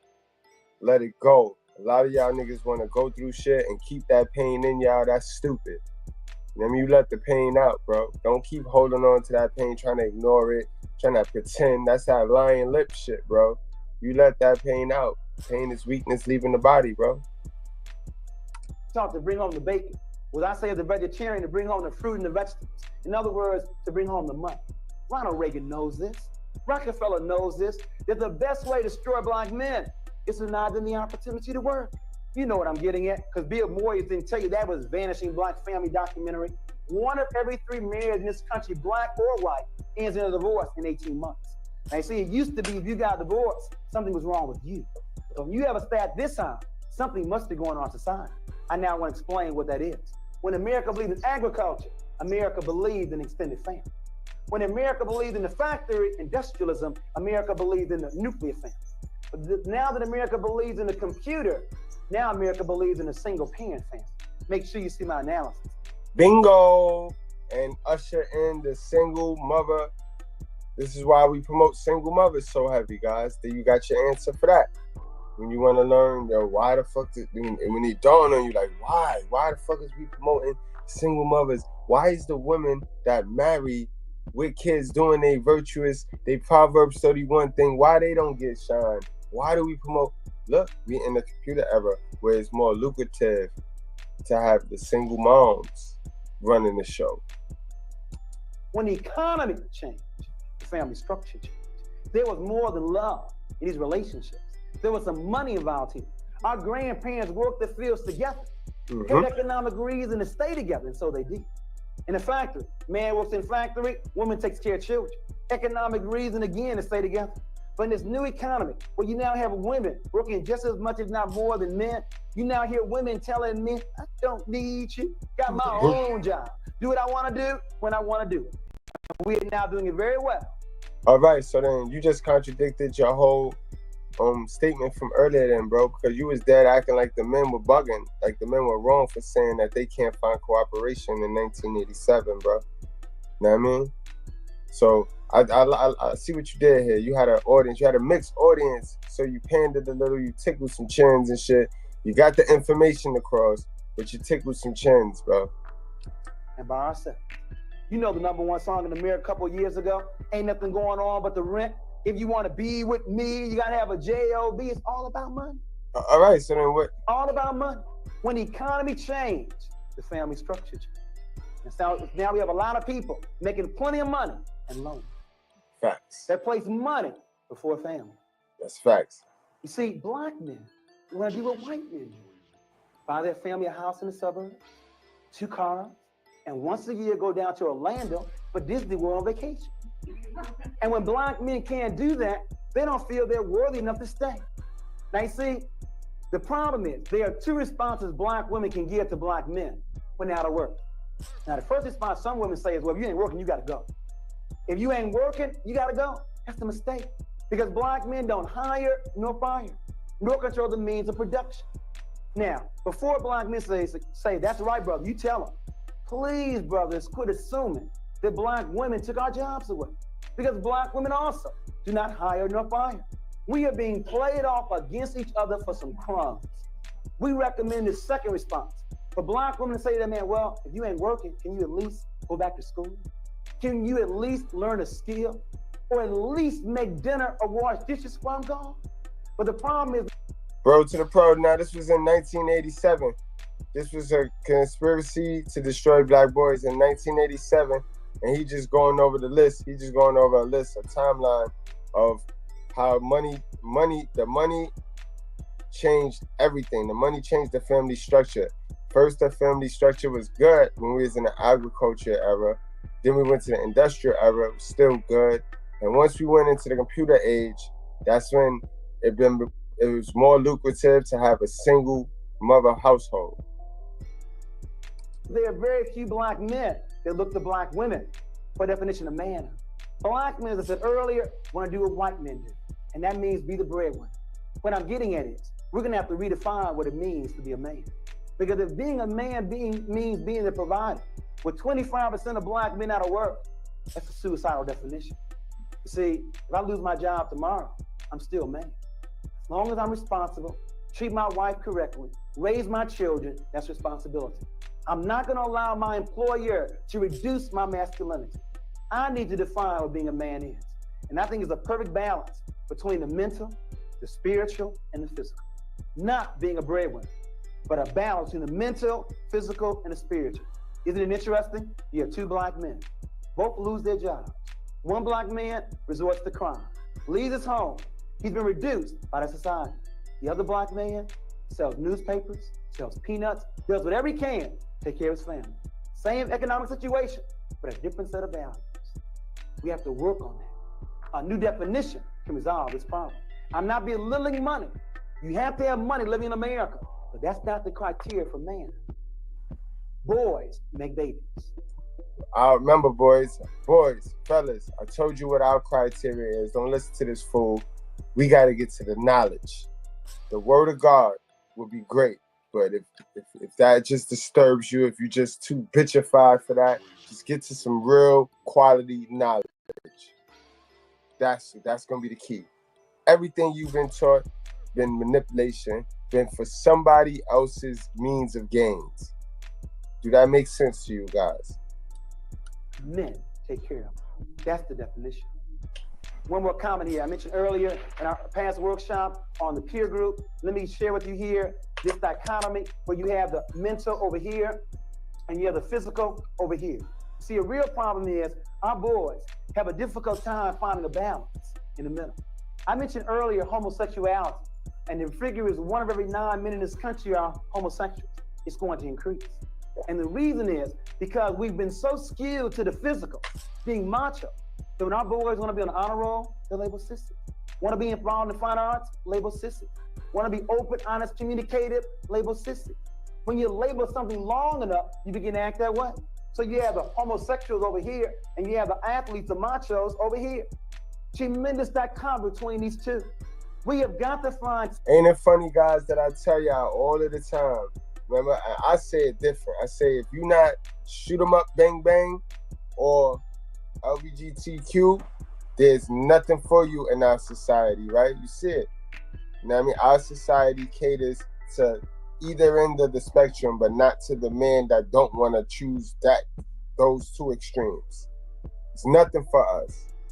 To men that can teach black boys and Hispanic boys the balance between the physical and the mental. There's simply too much pressure over here. It's hard to find the balance, and women can't teach this. Only a man can do this. We need more black men who can do both of these areas. Physically balanced and mentally balanced. And spiritual in the middle. Comments, questions about what is a man? We've been looking at male behavior. Any comments or questions? Yes, Gwen? Explain what you meant by saying women raise their daughters. We're coming to that, Gwen. Matter of fact, I think it's probably the next point. Matter of fact, it is. Praise the Lord. Let's go to the next point. See, we were looking at the active conspirators, and we were looking at what the effect that causes on us in terms of male behavior. And we may not be able to control or to change Reagan, Rockefeller, Weinberg, but your question we can change. We can look at some mothers. And I said some, not all. The rumor is that some mothers raise their daughters and love their sons. My boy always loved his mama. 40 years of age, still went home with you. That needs to stop. Your boy is not yours. He is a future husband, a future father, and needs to be raised that way. Now, what do I mean by raised? Teach your son how to cook, to make up his own bed, to clean up his own bathtub ring because you raised your daughter. On the honor roll every marking period. Go to church with you every Sunday, and she can cook, sew, iron, and clean. All but then we have your son. Ain't never seen an honor roll. He plays basketball all evening long. Never goes to church and can't boil a hot dog. The rumor is we have some, not all, raising their daughters and loving their sons. Now I know the historical reason. The historical reason is our society's always try to destroy black men. The lynchings. So black mothers always want to overprotect their sons. What's the reason today? I know the KKK is on the rise, but what's the reason today? Is it because your own black man didn't stay? You now replace your man with your son? Your son is not yours. That's exactly what happened right there, bro. That's exactly what happened right there. You're on the Okay. This might be repetitive, okay? But listen, all your life, you heard dumb shit from your mother, your aunties, your uncles, etc. Close your mouth and open your ears. That's all I ask. The future husband, a future father, and needs to be raised that way. Quit telling these 9-year-old boys they the man of the house. Ain't no 9-year-old boy ready to be no man of the house. But because you told him that, he now begins to wonder. When you then bring over your man for the evening, Mom, I thought I was the man of the house. Why? And not even that. You telling me the man of the house, and then you strip him from really being the man of the house, because when he check your ass, you, fix your tone. Remember, go back to our 10 list, guys. All that shit come in. Because remember, you couldn't check your mother. You couldn't tell your mother anything. You couldn't, even if it was true. Even if you were saying it nice. You being disrespectful? You smelling yourself? I forgot to put one. I forgot one, guys. How did I stop at? How many of y'all ever heard, you smell like the street? You smell like outside. You know what I mean? That was another emasculation tool. Like, what the fuck you mean by that? Why are you bringing him over? You can't have it both ways. If he's gonna be the man of the house, quit bringing your boyfriend over on Saturday night. You know what's sad though? These brothers think what they can do with their mamas, they can do with their teacher, their coach, and everybody else. In other words, living at home with you in $100 pair of gym shoes, $80 pair of a Gucci handbag. In other words, these boys have mastered how to manipulate their mamas. And they think what they can do with you, they can do with everybody else. Only to find out what you let them get away with, no one else does. That's a fact. Then when they go outside and they get their feelings hurt, you know what I mean? They either gonna go to either end of those spectrums, but they're not gonna go to the balance. They're not gonna be a man. They're gonna go to either end of those spectrums. In other words, 90% of all teenage pregnancy programs counsel the women. We have teenage pregnancy running rampant. But as far as the last time I looked, it took 2 to make a baby. But 90% of the programs let the brothers off the hook. The real question is, who is going to teach blind boys to be responsible? And you don't start when he makes a baby. In other words, the real question is, who's going to teach blind boys to be responsible for his personal hygiene, for his clothes, for his chores, for his room, for his siblings, for his allowance, for his studies, for his toys, for his schedule, and then his sex life. You don't start responsibility at 16, it starts very early. For example, when I was growing up, my father opened up a mutual fund account for me. And every year on my birthday, he explained to me, this is how much money you have in your account. But if you make a baby, all your money is going to take care of your child. Should it be any different? If I enjoy making it, should I also take care of it? So my oldest son, who was 15, I've been doing the same thing with him, the 9-year-old and the 15-year-old. And that's a fact. And this is good information for you youngins. You know what I mean? Remember, we're in a technology era, and it's not smart to have babies in the technology era, but I can't tell you what to do with your life. You know what I mean? Wrap up, strap up. But guys, be very careful, yo. Because ain't nobody teaching you this. Ain't nobody teaching you that is slavery, bro. Remember, modern woman equals slavery. So he told me last year, he said, Daddy, this money looks so good to me. I just decided I'm not ever making me a baby. I'm keeping all my money to myself. But the point is, the boy understands responsibility. He understands if I make a baby, you will take care of it. There are mothers who know their son impregnated some girl on the same block, and they say, well, you know, boys will be boys. That's a fact, yo. We're getting coochie come great responsibility. You always got to remind a youngin of that right there. If you're not trying to have kids, then wrap up, strap up. You know what I mean? Word. And I'm an advocate of that. You know what I mean? I talk my shit about these dummies because they control access to sex. But fellas, stop falling for they bullshit, bro. Stop falling for they bullshit, yo. You cannot. Y'all niggas be thinking, yo, that the nut, it don't feel that good when you take it off, and then you gotta divvy your money every time you look around. It's a pop up, you know what I mean? It's a pop up, and she threatening you with child support, and that shit. Trust me, that boy, you gonna wish like hell you wrapped up, strap up.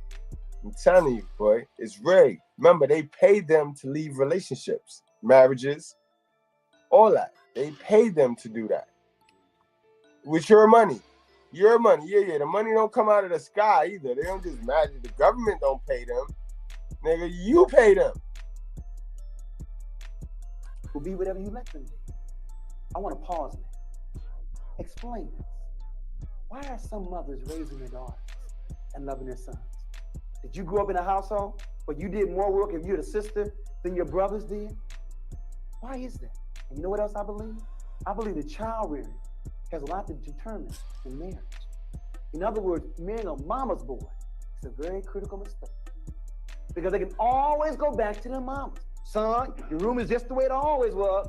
Got your favorite pound of cake whenever you want to get there. It is terrible marrying a mama's boy. Comments. It's my water break. Give me some feedback on mothers with their sons. What do you think of my analysis? It's devastating. They can't say nothing. Ain't no hands raised right now. Ain't no hands raised right now. But I bet you he had a bunch of shit to say about the fathers when he was pandering to y'all asses. Y'all was, oh yeah. Now it's quiet. Now it's crab legs. Cause nobody's perfect, but nobody want to admit it. Remember I said in the beginning, everybody, every individual person, including me, shit, I done told my daughter some things sometimes that catered to me. You know what I mean? It had a goddamn thing to do with her and the motherfucking, you know what I mean? And what was best for her. It was the season I was going through, and yeah. I might have told her some shit that just made me feel good at the time because I was being spiteful. Remember I told you, we do spiteful shit. And a lot of us, we done dug ourselves into a spiteful hole, being spiteful. You know what I mean? And we use people to be spiteful. Some of y'all bitches is in a group with other bitches right now, and y'all really can't stand these bitches, but y'all don't like the other bitches even more. So y'all gonna just entertain these old whack bitches just to get the other bitches mad. You see, shit like that.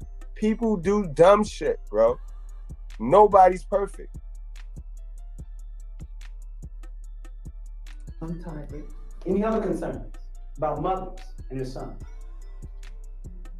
The boys will be boys is real bad. Right. That's exactly where you keep them as boys. Right. Like, where you keep them responsible. They were supposed to be men. Well, more apt to be anyway. Mm-hmm. But a lot of mothers. You know, the shortage of men in the church, that can be corrected by taking our sons to church. The sons can stay home. It's optional to them, but not the daughters. In terms of playing outside, daughters in at a certain hour. The sons all night long. Double standard. Make the daughters play, but not the son. See, my point is, if black women, I'm coming right to you, if black women know what problems they have with their own black man, why don't they correct it with your son? See, if you know what the problems are with black men, your little son, that's somebody else's husband. All what you know needs. And I say that all of the time, yo, but women be so about them, they make everything about them that they tend to lose grips. Women should be scattered, climbing through the gates over here at the Righteous Fair. Especially the women that got kids, sons. They should be climbing through the gate, but they ain't climbing through the gates because, like I said, they love their kids, but they so engulfed on what satisfies them. And that's where they slip up. That's where they fuck up at. Because let me tell you something, sis. When you decided to bust it open, when you decided to my body, my choice and keep the baby, your end time was over. It's over. It's over. It's about the babies. It's about the kids. It's not about you. It's not about you. It's about them kids.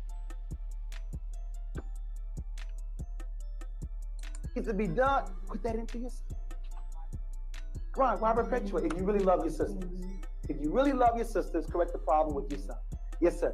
It's a bit hard to do though because the mother loves the child so much and it hurts the mother to whoop the child and see the child hurt, so the child will continue to rule.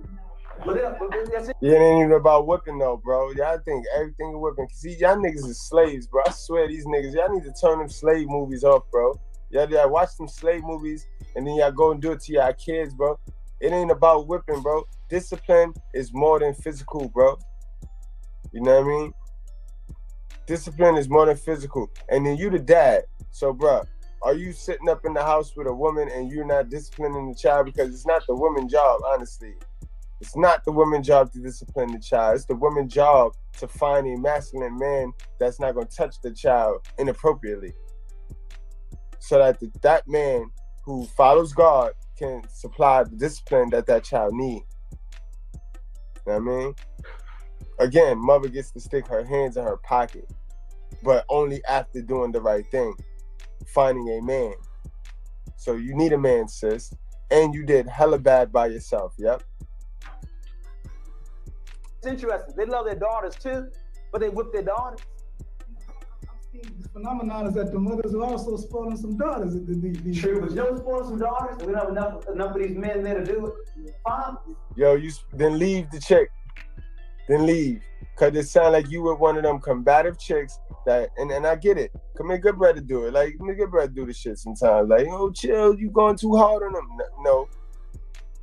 You know what I mean? And then I say no, and she go, all right, shit, fuck it. I tried. I mean, a mother gonna try. And that's it. She get her credit just for trying. She tried. The little man saw you, she tried. It didn't work. But the little man know, or at least mom love me, she tried. But dad gonna get it. Dad gonna give it to me. And that's how that works. All that punk shit y'all be doing right now with these kids, B. You're asking these kids what they eat. What you wanna eat tonight? Nigga, you put that plate there, bro.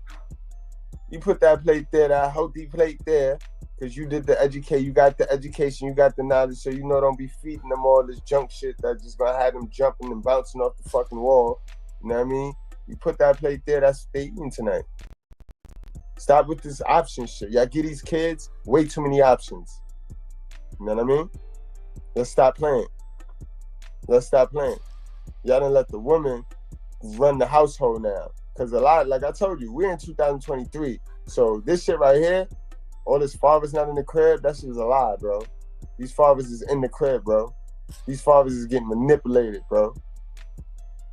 Like I told you, like I said in the beginning, right? Because that template that I gave y'all in the beginning, it go for everything. It go for everything in life, guys. You know, two people be together, right? And because you share the same goal, because y'all share the same goal, like, you know what I mean, in a relationship, y'all share the same goal. So, you know what I mean, y'all, whether y'all saving or y'all stacking, trying to get a house, just because y'all share the same goal, one partner feel they can manipulate the other partner into doing what they need them to do, and that's not right. You want people to be loyal to you, but you want them to be who they are. So just because y'all are together and striving for one accord, don't mean you get to manipulate the person. And men and women do this shit. Mostly women do this shit. I've seen women do this shit, manipulate a nigga right out his socks. Sad shit, yo. But guys, you got to take the leadership or you got to leave. You know what I mean? That's my baby. In other words, it's very interesting. See, when the father's there, seeing something about a black man or father, seeing this male, his same size, sitting on his sofa, eating up all the food. Boy, you gotta go. But see, his daughter can stay there as long as she wants. But see, the mother knows the daughter. And so the mother, you gotta go too. See, mothers make the daughters go, and fathers make the sons go. But when the father's not there, there's nobody to make the son go. Yes, one more, then we gotta go on. Yes, ma'am. I also think it has something to do with the norm. That's a fact. And then you'll see a mother, right? You'll see one of these attention-seeking mothers on social media. You know, the ones that post all this sorry-ass shit for attention. You know what I mean? You'll see one of them talking hella shit and got a whole grown-ass son on their couch, but they talking hella shit about what man don't build and what man jobs don't got. But when she go live, you see the little feet and the toe on a couch. That's her son right there. struggling to find a job, putting in applications and seeing how the system is against the man, but the whole time his whole hell of a mother is on social media bashing black men.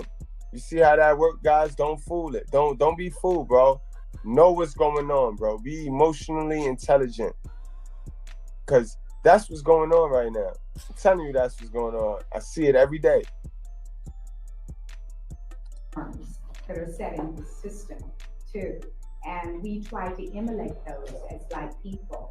Saying, for example, I was brought up on a farm and everybody worked together, but then in society now says the male has a role, the girl has a role, so the parents. Great point. Great point. Face facts. I do you one better. Face facts.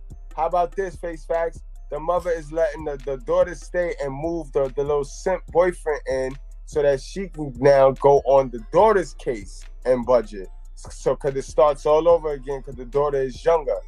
That's how they pimping the system. You know what I mean? That's how they pimping the system, guys. Be advised. That's how they pimping it. You know what I mean? And this is why they don't really like the boys, because the boys don't really, the boys lose money. See, now, when a son get thrown on child support, after a mother done collected all the child support from a man, and she have this son who she ain't teach shit, he gonna go out there and all that money she collected from that man, she giving it back. She giving it back. That legacy is giving it back. So you really got a bunch of black families sharing child support from generation to generation. That's where the black wealth is in the black community.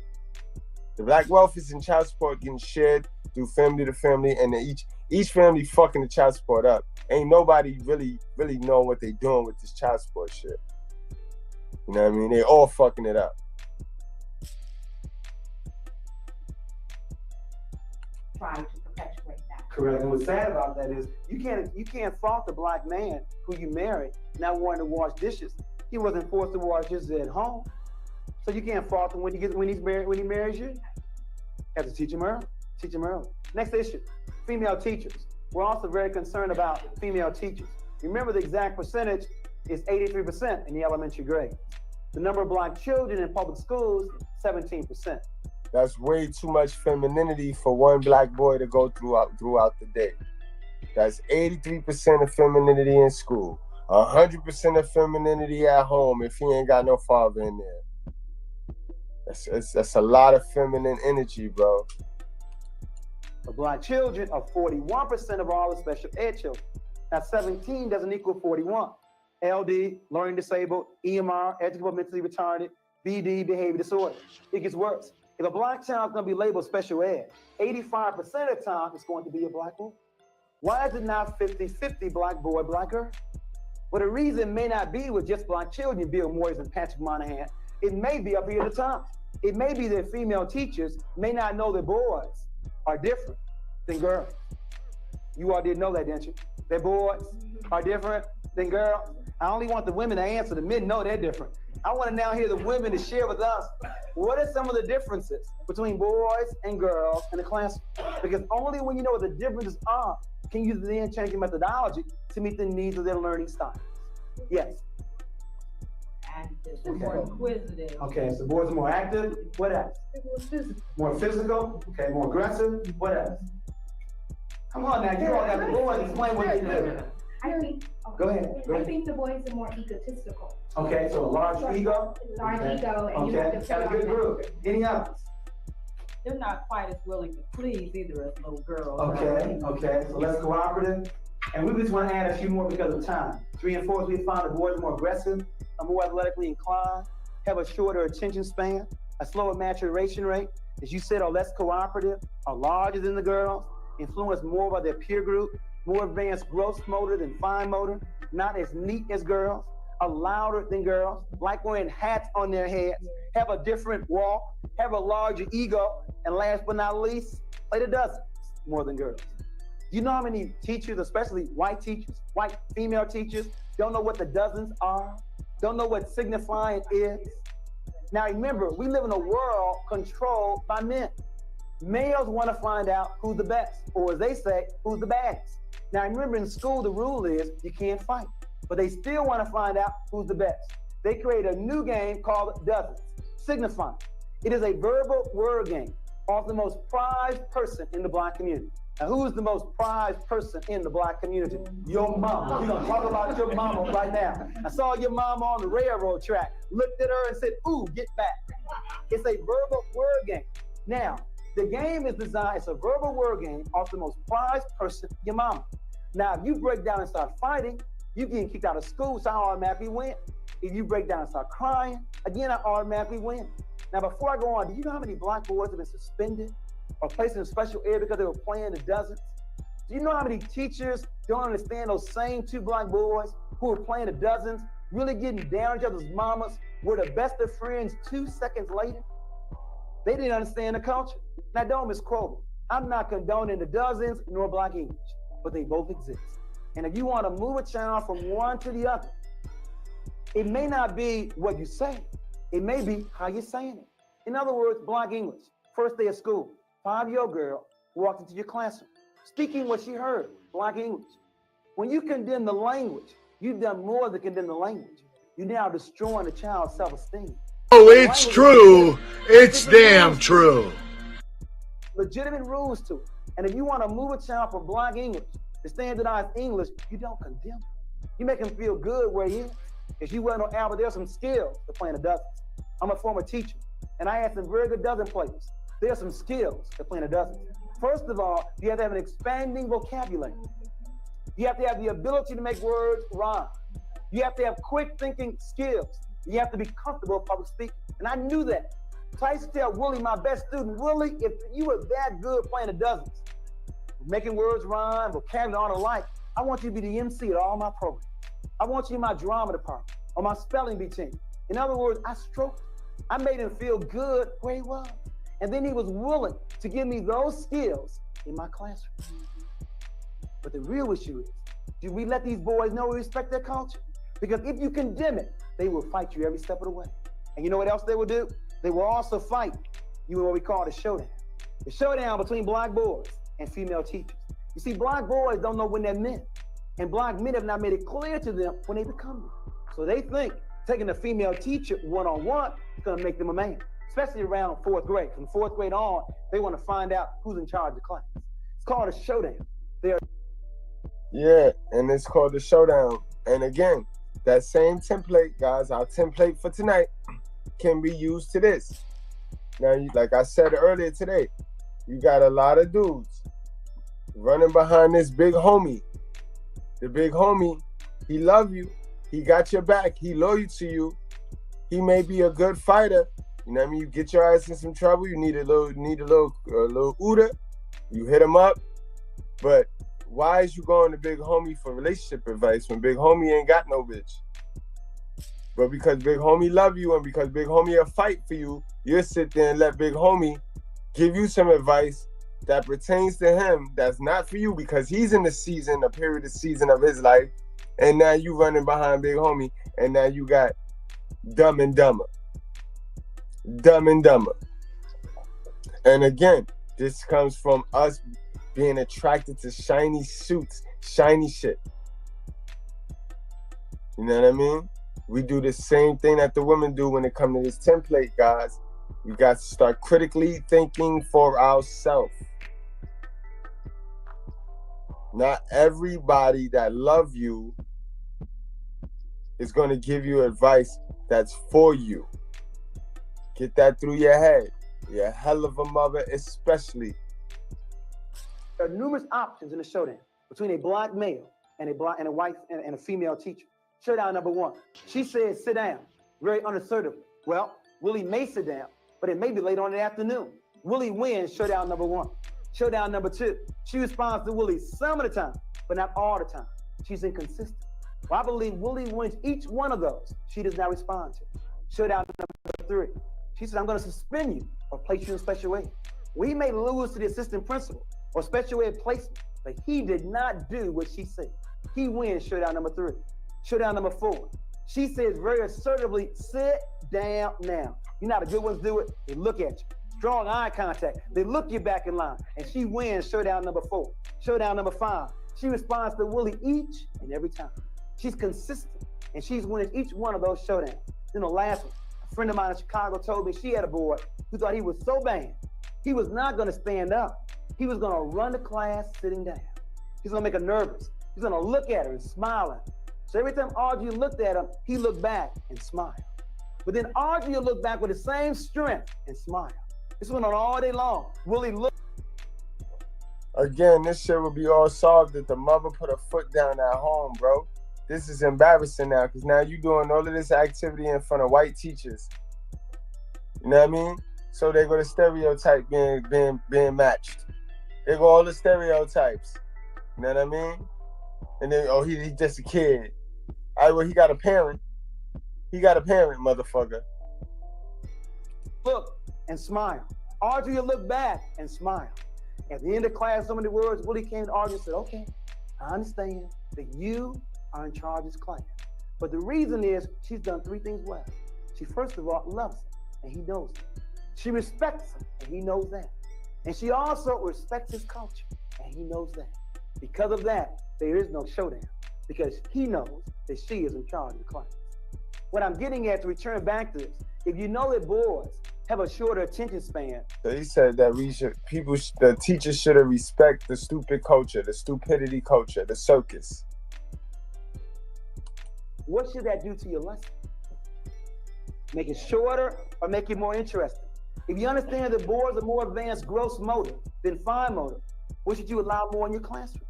More hands-on learning activities. In other words, my point is, if you understand that boys have different learning styles, rather than taking them out of your class and put them in special ed, why don't you alter your learning style, your methodology? But you know what's saying? Most principals know that 5% of their teachers make over 30% of the referrals. If that's the case, why remove the child? Why don't you remove the teacher? How is the child doing so well in 3rd grade with a good teacher and now labeled EMR in 4th grade? It may not be the child. It may be the teacher. It's really a shame we can't stay on this longer on learning styles. Hyperactivity, that's a value judgment. You know what hyper is? God must have told you what normal is. Hyper is a value judgment.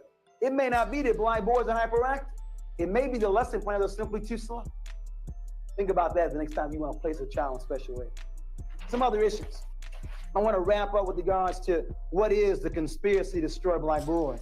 I believe the conspiracy is made up of white male supremacy, institutional racism, lack of black male role models, the male socialization process, parental apathy and double standards, low teacher expectations, a female designed classroom, a distorted media, and an influential peer group.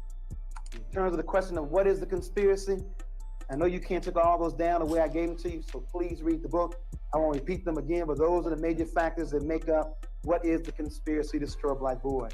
Male supremacy, institutional racism, lack of male role models, male socialization process, parental apathy, raising their daughters and loving their sons, low teacher expectations, a female designed classroom, a distorted media, and an influential peer group. Yeah, that's a lot of shit right there, bro. That's a lot of shit. Yo, that's a lot of shit, bro. Do you understand why you need God, bro? You ain't going up, you can't stand up against that shit right there without God, bro. You got to be a dummy, bro, if you think you're going to stand up against that. Come on, please. You gotta be fucking kidding me here. I mean, you can't put them all in the same fucking basket, all right? I mean, you got your good white people, you got your fucked up black people. I mean, you gotta call it the way you see it. It is what it is. Now, what I want to begin to look at is, what can the home do to stop the conspiracy to destroy black boys? It's not enough to describe it. Remember, the book is called Countering the Conspiracy to Destroy Black Boys. I want to look at it from the home, from the classroom, from the community, and then we'll give you the Donna Willie theory, or the Donna Kathy theory and the Eddie Willie theory. In terms of the home, in order to stop this conspiracy, we must first of all become aware. I believe the first way to solve any problem is to know the problem exists. To study. Right. We have got to study more. And then we, especially women, have got to admit that boys need role models, especially male role models. Right. And after we admit that, then we need to identify. That's going to be the hardest part right there, because to admit that, they'll have to go against their other narrative that men ain't shit. You know what I mean?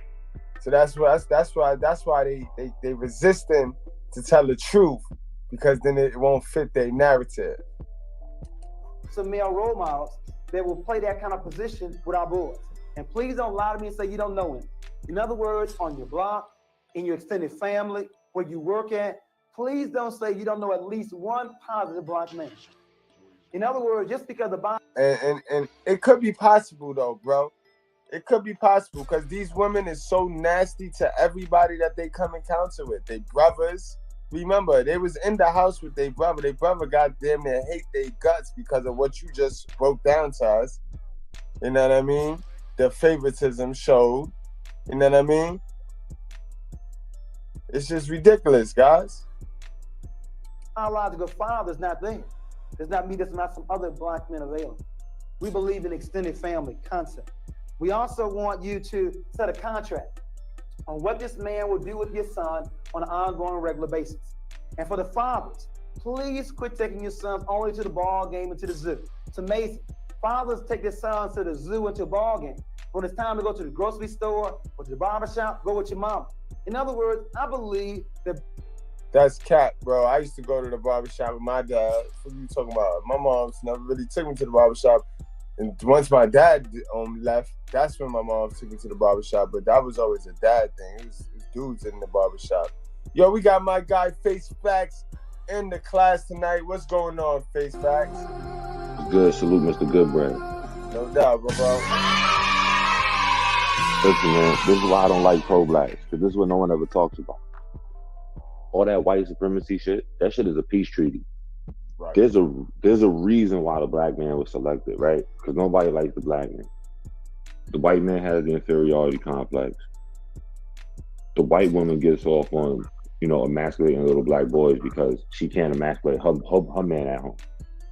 Like, no one ever talks about why these white teachers want to teach in these inner city schools, because they wouldn't live there. And there's a reason why school gets out at 3 o'clock, because they got to make sure that the white women get home and back to their neighborhood before it gets dark out. Great facts. Great fact. Because they don't teach night school. They got night school in some of these, especially once the kids start getting older and they start failing. They got night school. You'll never see a white woman teaching at night school. That's usually when you'll see the male teachers. Facts again, man. Facts again. Face the facts, man. At the brutally out. It's a bad combination right here for these motherfucking lion lips. It's a bad combination. And then shout out to Dirty Folks, because I've heard him say this. Black women just want to be second worst. So they're okay with slavery as long as they get preferential treatment. So as long as they're not at the bottom, then they're fine with it. Because at the end of the day, they got at least one person that they can say that they're better than. Doesn't matter the circumstances of how it got there. Doesn't matter long-term side effects. Because I'll tell you now, it's getting so bad where you never used to see homeless women. Wow. That's crazy. Yo, Posh Williams said, I remember my brother being in about the 2nd and 3rd grade, and the racist teacher wanted to place him in the slow class. Yep, we just went over that just now, how the teachers, because they didn't understand black male masculinity and our humor, our sense of humor, that they just labeled us. And our moms, you know what I mean? She saw the money in that. She saw the lucrative aspect in that, and you know what I mean, she just go along to get along, because now it's fuck your best interest. It's gonna cater to satisfying what she need to be done, and she need the bills to be paid and shit. She can feed you some Ritalin and put you on the check, and you get a check for the house. Shit, nigga, she been took every one of her kids to that same teacher. But that's a whole nother live. We got Bro to the Pro in the class. What's going on, bro? What do you think, family? Hey, look what this girl made for me. She made me some apples cut up and put cinnamon on them with hot pepper. And that's how I knew Bro to the Pro had a little gift for us. Bro to the Pro, he didn't replace T.O. At least he ain't show us the dog today. He got some food for us. That's what's up, bro. Them around, you know what I mean? Because these are good. These are really good. By the way, guys, it's really, really important that if you haven't already, think about something if you need a break from where you are, but you can't get a passport, you need to stress relief and not have to concern yourself with any safety issues. You should go and check out the U.S. Virgin Islands. You'd be surprised how nice the beaches are. And if you just look on YouTube, you'll see exactly what I mean. It has a Jamaican culture. It has the West Indies vibe. Everybody has dreadlocks. And it's all like casinos and stuff. But it's a lot of like people who just went there and just disappeared. Just chilling, just chilling. Just chilling, man. I mean, it's literally like no problem. So now for my Spanish-speaking friends out there that don't have to go to Mexico, you can go to Puerto Rico. And if you're a veteran, there is a veterans hospital there in Puerto Rico. If you are a DD-214 holder, you can go to the military army base that was there. They have a BX and a PX. It's pretty nice. Driver's license, you don't need a passport. And you can register at the VA. It's all in Spanish. So if you don't speak Spanish, just get get a plan. If you're a veteran, okay? These are important days that we're ahead of us. And this guy here looks like he wrote the textbook to fuck us all up. That's a fact, right? You said something in the chat earlier that's crazy. He do look like a little CIA op, man. He look like a little op, man. You know how they send one of us to control how we think, how we should be thinking, bro. Every single up, man. In the 1980s, they sent an op to every corporation all the way down. Just so you guys know, there were real CIA agents monitoring every culture so that they could figure out how to figure us out and fuck us up. And make us minorities. Black boys on an awful lot by seeing you in very natural situations, at the oil change, at the barbershop, just talking smack on the street. So please quit thinking that you can only interact with your children in some child-centered activities. They need to see what you do on an ongoing, regular basis. We must also work on black boys' fine motor development. In other words, early on in kindergarten, we're labeling black boys as being behind because the girls work with crayons, pencils, and scissors. The boys have been working with trucks.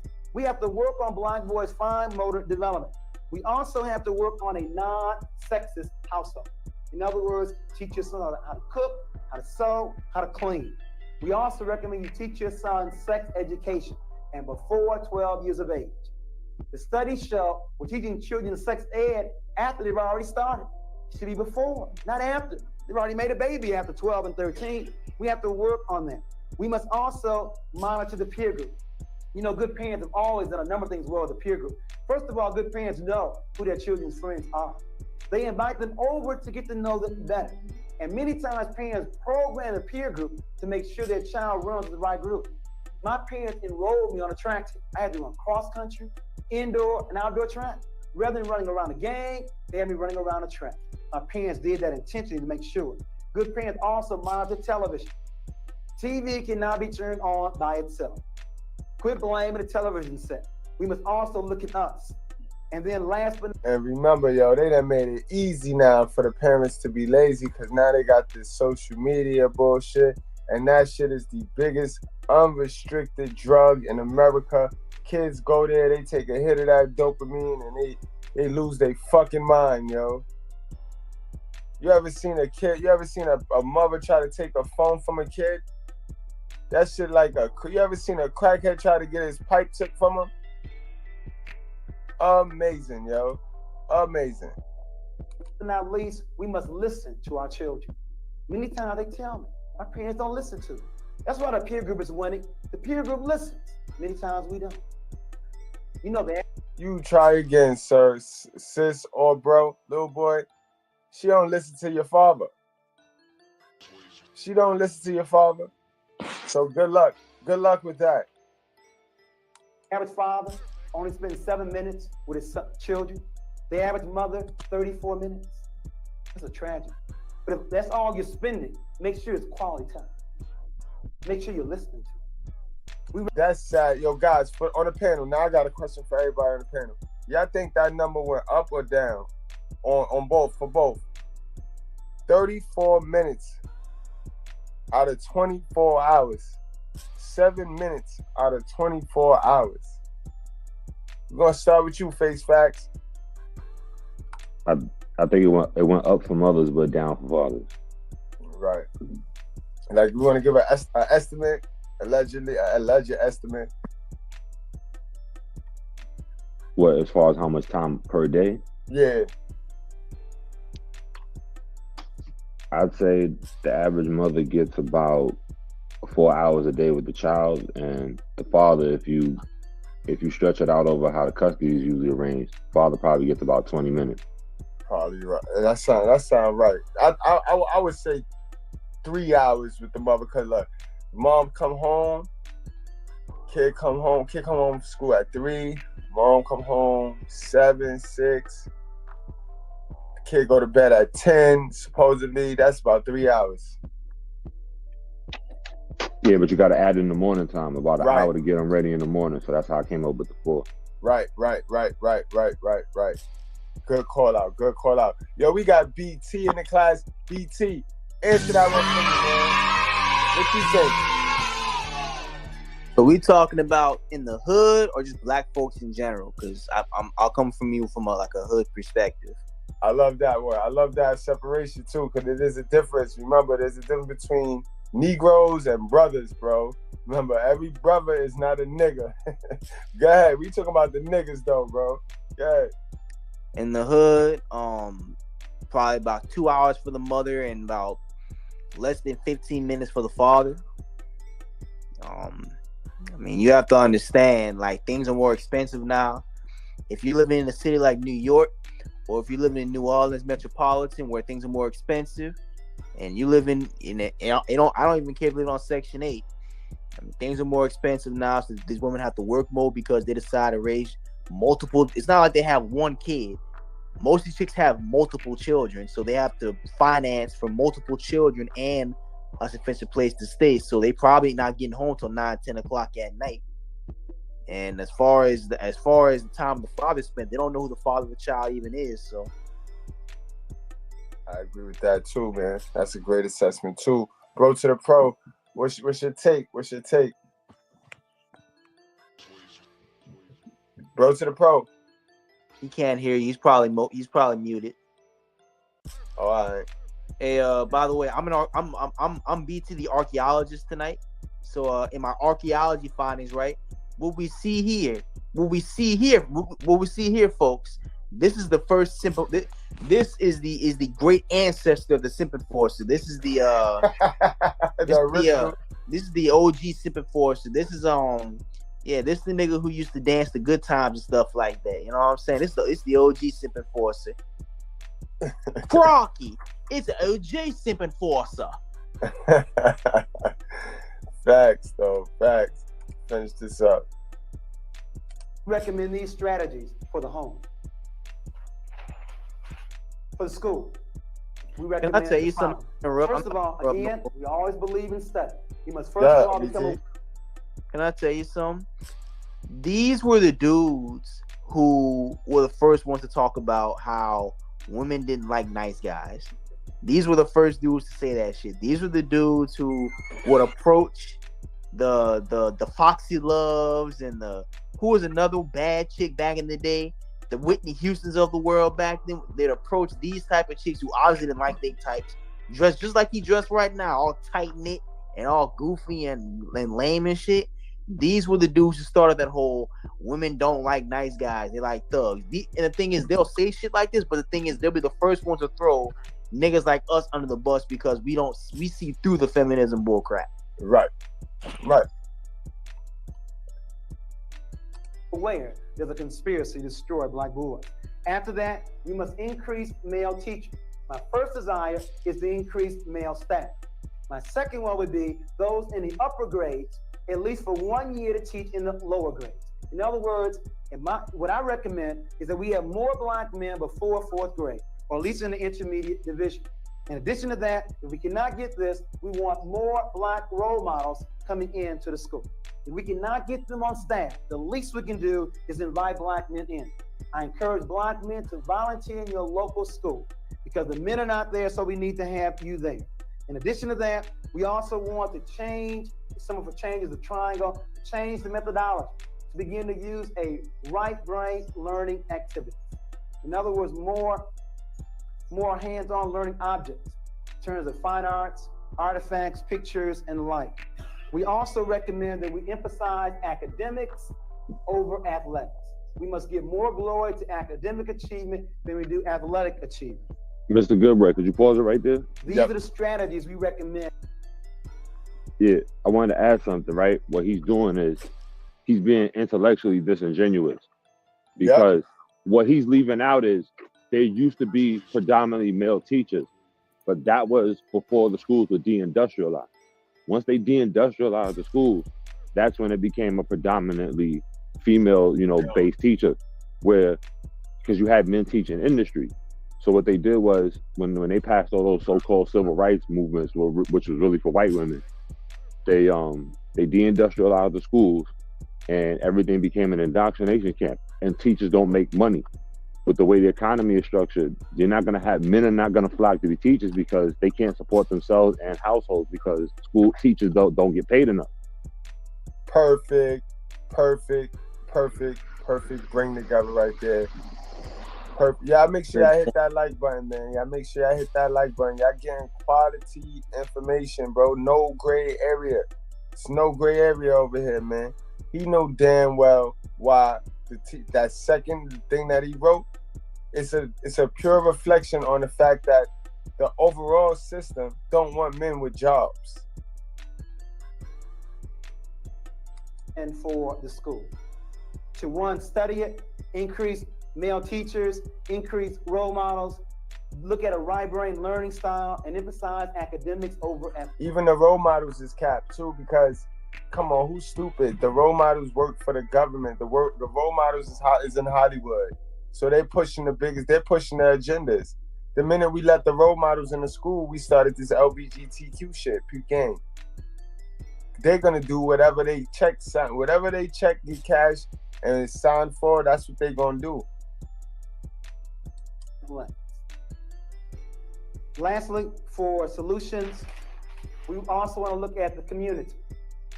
The community. Mr. Goodbread, I wanted to add something real quick. We must have one. Mm-hmm. I don't like that word role model, and that's how you can tell this dude is CIA. You don't need someone. You don't need someone to model the role. You don't need someone to model the role if you have somebody still filling the role. Because if you have family structure, your role models come from your uncles, your fathers, your brothers, your cousins. If you have a solid family structure, but when you got women leading the household, all of that shit breaks down.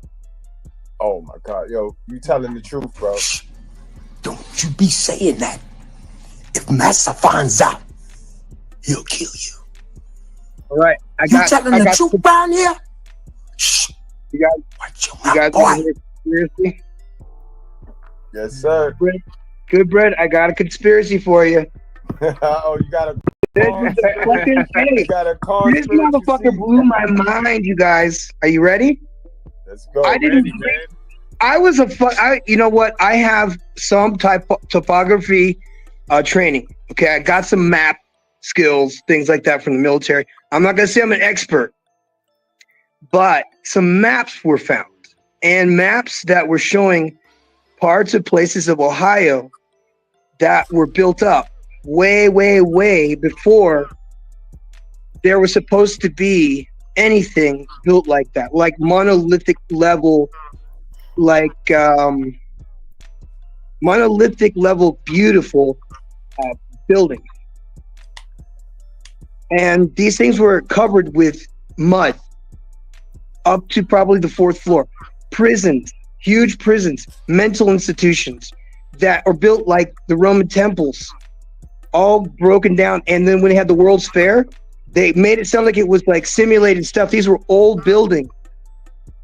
Now, here's the fucking crazy part. This is where the conspiracy ties in with the black community. How many of you guys have ever seen antique photos of some of your great-great-grandparents really well-dressed? Like in gowns. I ain't never seen no shit like that. Okay, I didn't either. I had never seen any before until I went to a place that was called, it was right outside of Atlanta, and they had huge tall ceilings. I was about 9 years old. This lady was an old black lady, and she had photo albums of old photos of black people that weren't slaves. These were people that were like, if you and I were millionaires, you would say that their families were like royalty, literally. And all of them were vanished. And you know what the date was that they all vanished? The last date right before the suspected disappearance of whole civilization and history. Not just of blacks, but of whites too. And they replaced all of us with dummies from East Europe. They brought us all over. This is the fucking weird part. The date is the date. It's a man's of the massacre of Black Wall Street. That's all I have. Yo, well, we got my guy AVS in the class. And yo, bro, welcome back to Leave Us Alone, bro. I done told you about going down there messing with these people, bro. What up, AVS? Ooh, thank you, Goodbread, man. Man, you know, I didn't know better. You know what I'm saying? You live to learn. You know what I'm saying? But I honestly, can tell, man. I'm jealous because you were giving a great old spill over there. I'm like, this motherfucker don't come to the school of common sense with this much knowledge and shit. He always playing over here. He was over there all professional and all, you know what I mean? You wasn't pandering, but you was very well.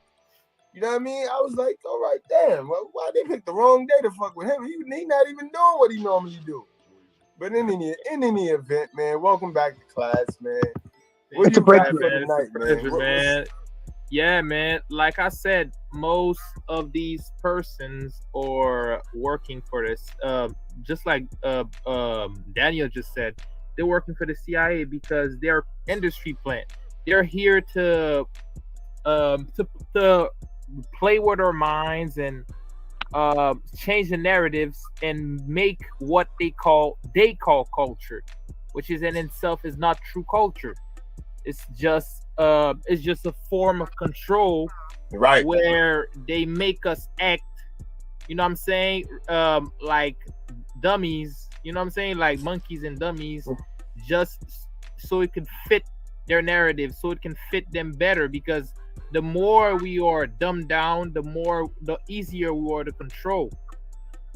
And he said something about that I've analyzed. He said something about why does I agree that he said that little boys need masculine figures, but why did he say that even if women don't have the father at home, they should look for a man to, you know what I'm saying, to be a role model for their son? And I think that this is where the mental gymnastic, that mental brainwash about came from to these women. Now we have this problem with modern women, and it started with their great great grandmother, where their great grandmother were looking for a guy to be a father to their kid. And this is where you got that, you got that stepfather, you know what I'm saying, stuff going on. Facts. And looking at the guy giving us the preview, he won. He won in them, man. Yeah. To protect and develop black boys. One program is the Boy Scouts. It's an excellent program. It teaches black boys skills. But the problem is the Boy Scout master may be homosexual, may not know black history. The Boy Scouts may be nothing more than a junior army, but it's an excellent program. It teaches black boys skills, but it may not do anything. How you gonna say, but it's a good program after saying all that shit that was negative? Yeah. That's what I'm saying. Big Brothers, an excellent concept. It gives black males a role model, but the big brother may be homosexual, may not know black history. It's so the conspiracy is going to continue. What we recommend is you blend Boy Scouts skills, blend Big Brothers role models into an African program called Simba, S-I-M-B-A, Simba. It's the African word for young lion. and we now have 17 SEMA chapters across the country. These are programs where Black men are not talking about the problem, they are working on it. These are Black men who organize themselves to work with Black boys, to teach them skills, give them a role model, teach them Black culture, and the major objective to go through the rite of passage in the manhood. In my church in Chicago, we have a SEMA program where in February during Black History Month or during December during Kwanzaa, we take our boys who've gone through our criteria and through a special ceremony called the rites of passage. I repeat, you have some Black men talking about what they are going to do. You have some Black men organized to begin to work on that kind of issue. We recommend SEMA. It blends all three of those together. Closing point, and then we'll open up for some questions. Donna and Kathy, I mentioned at the very outset that one of every two husbands physically abuses his wife. Now, many thought the problem was only with the men who did the beating. There's more to it than that. You see, any respectable woman will make it very clear to her man, you put a hand on me, and either I'm leaving or you better not go to sleep. There are two kind of women in America, and they go by the names of Donna and Kathy. See, I sincerely believe this. I believe that men know who to beat and who not to. I believe that. And I believe that men are not going to respect women until women, first of all, respect themselves. All right, so now I want to add something here, because I believe in them two women right there too. But I call it Lilith and I call it Eve. Yeah. All right. So now let's see which one is Eve and which one is Lilith. It's Donna the Eve and like we're gonna see right now. There are two kind of women in America, Donna and Kathy. Now Donna feels very good about herself. She would like to have a man. She don't have to have one. I mean, the sun will still shine. God will still be first in her life. Donna wants one. That's a fucking lie. What? Yo, hold on, bro. You can't. Like that's confusing. You can't say you want a man, but and say you don't need a man. That doesn't work like that. No, he's rolling out. I clearly say Donna's gonna be the modern woman. She's gonna be motherfucking Lilith, bro. Yeah, every self-centered person is the modern woman, because the modern women only care about themselves, their survival, not the old group survival. Right, and this dude just went to pandering again too. Yep. Because listen, men are vastly physically superior to women. I mean, listen, I don't want to sound like I'm condoning domestic violence, but listen, men don't start fights with women, but the ones of us who don't have the self-control usually finish them. Domestic violence is typically bi-directional. Women 99.9% of the time hit first. It's just that 0.1% of men that hit them back. It's a fact. Yep. He told the truth. She ain't got to have one. But then you get Kathy, taking your way comes through the door with another woman, with a bottle, with a bottle of fish. All Kathy wants is a man, and a half a man will do. I want all the Kathys to raise their hand. You know, I've yet across the country see a sister admit to me that she's a Kathy. You know what they tell me? They say, Juanza, well, I'm a Donna during the weekday, but I'm a Kathy on the weekend. When I'm down at summertime and the Kathy the other hand, it's hard being down in America. When you have two women for every one man, it's easy to lower your standards. If you want to be a Kathy in America, the theory goes like this. For every sister we can get to quit acting like Kathy and to begin to act like Donna, what this means is less Kathy and more Donna. As a result of having fewer Kathys and more Donnas, we would have fewer brothers taking advantage of women like Kathy and have to expect more women like Donna. Oh, you see what they did right there?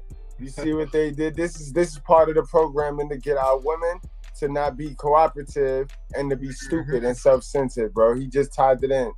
He tied it in right there. This is definitely a pro-black. It's definitely a pro-black shit right here, because they're gonna always pander. They're always gonna pander to the female, bro. And that he just told us how she is partners in crime to the fucking devil. Remember, she's the passive partner. She's the passive partner in crime, while the devil is the active. He always trying something. Remember, he fucking with our five senses every day.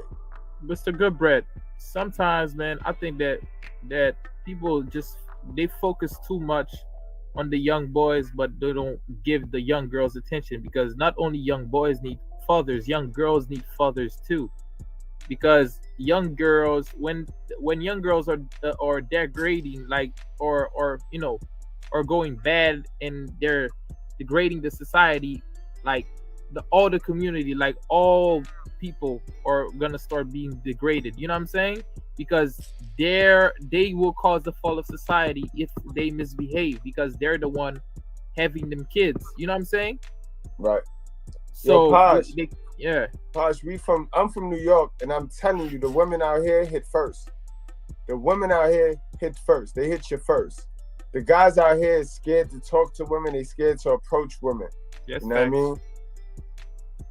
Honestly, the guys is absolutely scared to talk to women because the women is hitting first. I'm telling you, Posh, they done got big. They done got big as a house, and they heavy-handed. It's facts. Goodbread. Listen, I've seen that a we lot. gotta talk about Posh too. Why he's right, because he said that the girls need the fathers too. You want to know why relationships don't work? Because what the women are trying to get out of you is everything that your mother stole from your father that he never got the opportunity to give to you. Yep. So that's really what it boils down to. Yo, face facts, bro. You got a channel, bro? Nah, I don't got a channel. I'm just, I'm going through this shit. Been fighting the family court for how long? You know my origin story. Yeah, I know. No, you couch game. Yo. So yeah, but nah, I don't got no channel. Yo, can you say that one more time? I'm gonna clip that. I'm gonna make that into a YouTube short, bro. Give you your credit and all that. One more time, boy.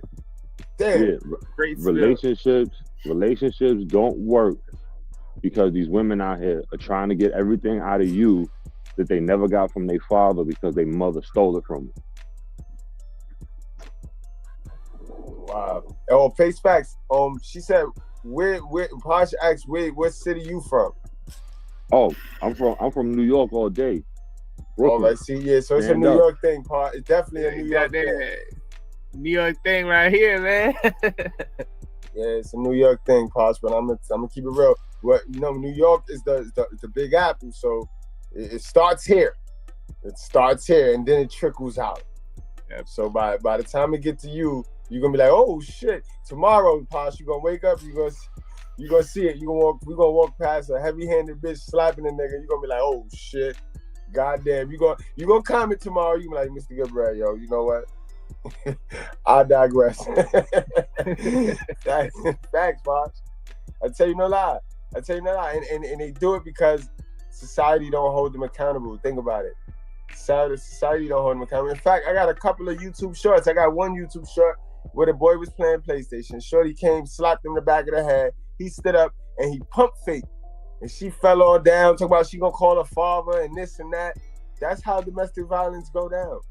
And he didn't hit her. She hit him first. I am tired of women always blaming the brothers. The last time I looked, you still determined who gets your phone number, who takes you out, every step along the way. It's hard being a dime in America. If you want to be a dime, there may be some lonely Friday and Saturday nights. But if you believe in you, you'll have peace of mind. That's a lie. You want to be a dime in America. Swindled them. It means you go back. Sold the women on feminism with that one line right there. How can you have peace as a woman and be dolo when you were created to be a helpmeet? So you just, God gonna get him. Hope God with him, boy. He's a super Pandora, bro. Get off of welfare. Learn you a skill for a career to take care of yourself.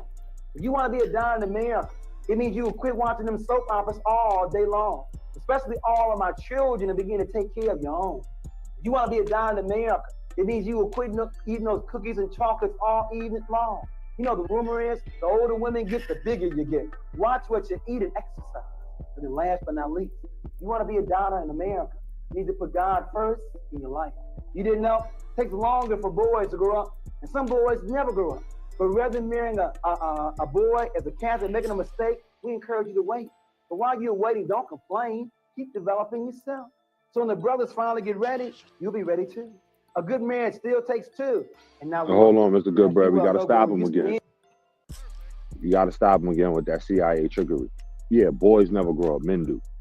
So what is he talking about? They want to keep men, especially black men, in the perpetual state of being boys. Right. Right. And yo, he's riddled. What you said earlier was excellent, yo. He definitely came in with a good plan, and he had this written, and it's just mixed with her heresies. He got some truth mixed in with some agenda. Did he do all of this to market that's what's the name of that shit? That Saga shit? That Saga shit? Right. And is that shit still around? Is that shit operating? What did that do for us little black boys? And then just now, it's like you're ushering people to the church to make your money on the back end. Because we all know that church ain't shit, bro. That religious shit, which I did to the religion is hypocrisy, bro. God gonna fix y'all. And everything, he put God first. Put God first. Oh, man. And I mean, I tell you that. It is really real. Put God first. But which God is he telling y'all to put first? God. Yeah, with the down to Catholic theory. If the women got on our case in Juwanza, if you're going to talk about the conspiracy to destroy black boys, don't end it talking about us. End it where you started it, with the brothers. So I now want to give you the Eddie Willie theory. There we go. You know, he had to do it. He had to do it for the women. His name is Eddie, and I believe he's a very strong example of a black man. There are two kind of men in America, Eddie and Willie. Willie makes babies. Eddie takes care of them. In other words, Willie believes Oh, Goodbread, can you pause that? Can you pause that, Goodbread? What did I tell you, Goodbread? He's the guy that started that. He's one of those guys that started where he's supporting women having kids out of wedlocks, and for guys to come and take care of another man's child. But Joe, you know, and then I just mentioned this. That's the same church blueprint. When the church teach, he's sending them to church so church can manipulate them to spread their seed and be fruitful. That's the same scripture that fucked up the black community today with teenage pregnancy, spreading your seed and be fruitful. So they know what they're doing. They got a whole plan right now for the and they ran it on us. They ran it on us. This is why I tell you, Goodbread, pat yourself on the back. Because somewhere down this wicked train ride, we jumped off that motherfucker. Yes, we did. We jumped off this motherfucker. Like, you won't be running tests on me. We gonna think for ourselves. Because that's what it's all about. These niggas been sent here to tell you how to think, pretend that they love you, and tell you how to think. When every little bit of advice, every little thing that they trying to tell you is for them. You know what I mean? It ain't got a motherfucking thing to do with Christ. It got everything to do with their agenda and their flesh. Them catering to their flesh. Ain't that funny how they use the word of God to get you to do something to them for their flesh when we already know how God feel about motherfuckers catering and succumbing to their flesh. But they don't kick it like this because they can't tell the truth. Because if they told the truth, people wouldn't engage. People wouldn't cash app them. People wouldn't give them that offering. They wouldn't shove that offering past. These niggas work for the devil, bro. Willie is made up a lot of babies. Eddie believes in not only taking care of them, he hugs them. He believes that men should hug their children. Works with them on their homework. Eddie takes care of them. Willie makes point number one. Point number two, Willie only works, and maybe not even then, outside the house. Eddie works inside and outside. In other words, Willie may cut the grass. He may rake leaves, but he definitely is not working inside the house because men work outside and women work inside, but not Eddie. Eddie believes in whatever it takes. Washing dishes, making dinner, whatever it takes. And then last but not least, Willie is very insecure. And so Willie verbally and physically. All right, now, so if we match Eddie with the other one over there, you'd have your toxic modern relationship cat, bro. Think about it. You got your little sassy man, because Eddie, he'll be in the house being sassy because you just told the other woman on this side of the thing to be for self. Remember? Did you forget? You told her to be for self. So how that's gonna work? How the fuck that gonna work, bro? And you're sitting over here now. Now this is the alpha now. Willie the alpha, but you're gonna try to emasculate him because he don't want to go in the house and put on a dress. Just like you tried to emasculate the Eve that was on this side because you tried to paint her out to be a worthless little, you know what I mean, a damsel in distress, when our Eves, our virtuous sisters, are the strong and independent women. Those are the real strong and independent. They just not independent from a man. They're independent from y'all bullshit, from this modern shit. They don't got time for this modern shit. Physically abuses his woman, but not Eddie. Eddie's very secure. In other words, Eddie encourages a woman to go back to school, to get a promotion on her job. Eddie encourages his woman to go to church. You know what I even heard? Eddie goes to church with her. And the reason is Eddie is his wife's best friend. And because of that, he understands that putting his woman down is not the key. The key is feeling good about yourself. When you feel good about yourself, there's no need to put anybody down. I want all the Donalds and all the Eddies to stand up and give yourselves a very strong round of applause. Thank you very, very much. Goodbread. Let me tell you something, man. This guy is the Derrick Jackson of the 70s or the 80s, man. Yo, that was incredible. That was incredible, man. Great fucking show, though. Good information.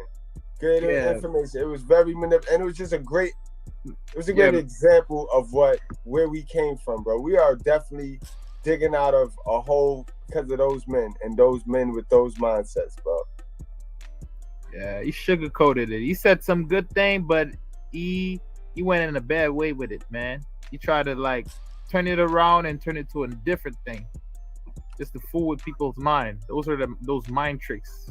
That's a that fact, the modern yo. woman used to do too, man. That's a fact, yo. That's a fact, man. Don't be nobody step back. Don't do that.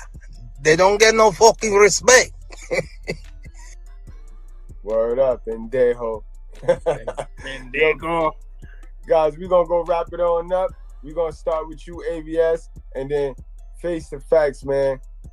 Take us on home, man. Shit, man. I was highly entertained, man. I need to hit you up more and let you host the show over here, man. You know how we do over in the Righteous Fair, bro. Shit. Man, great spill, man. I like the show. Education, before everything first, man. And I like how everything went. He said some good things, but he sugarcoated too much, and he went in a different type of way where he was too pandering too much and going in on the men while forgetting to focus on the young woman growing up.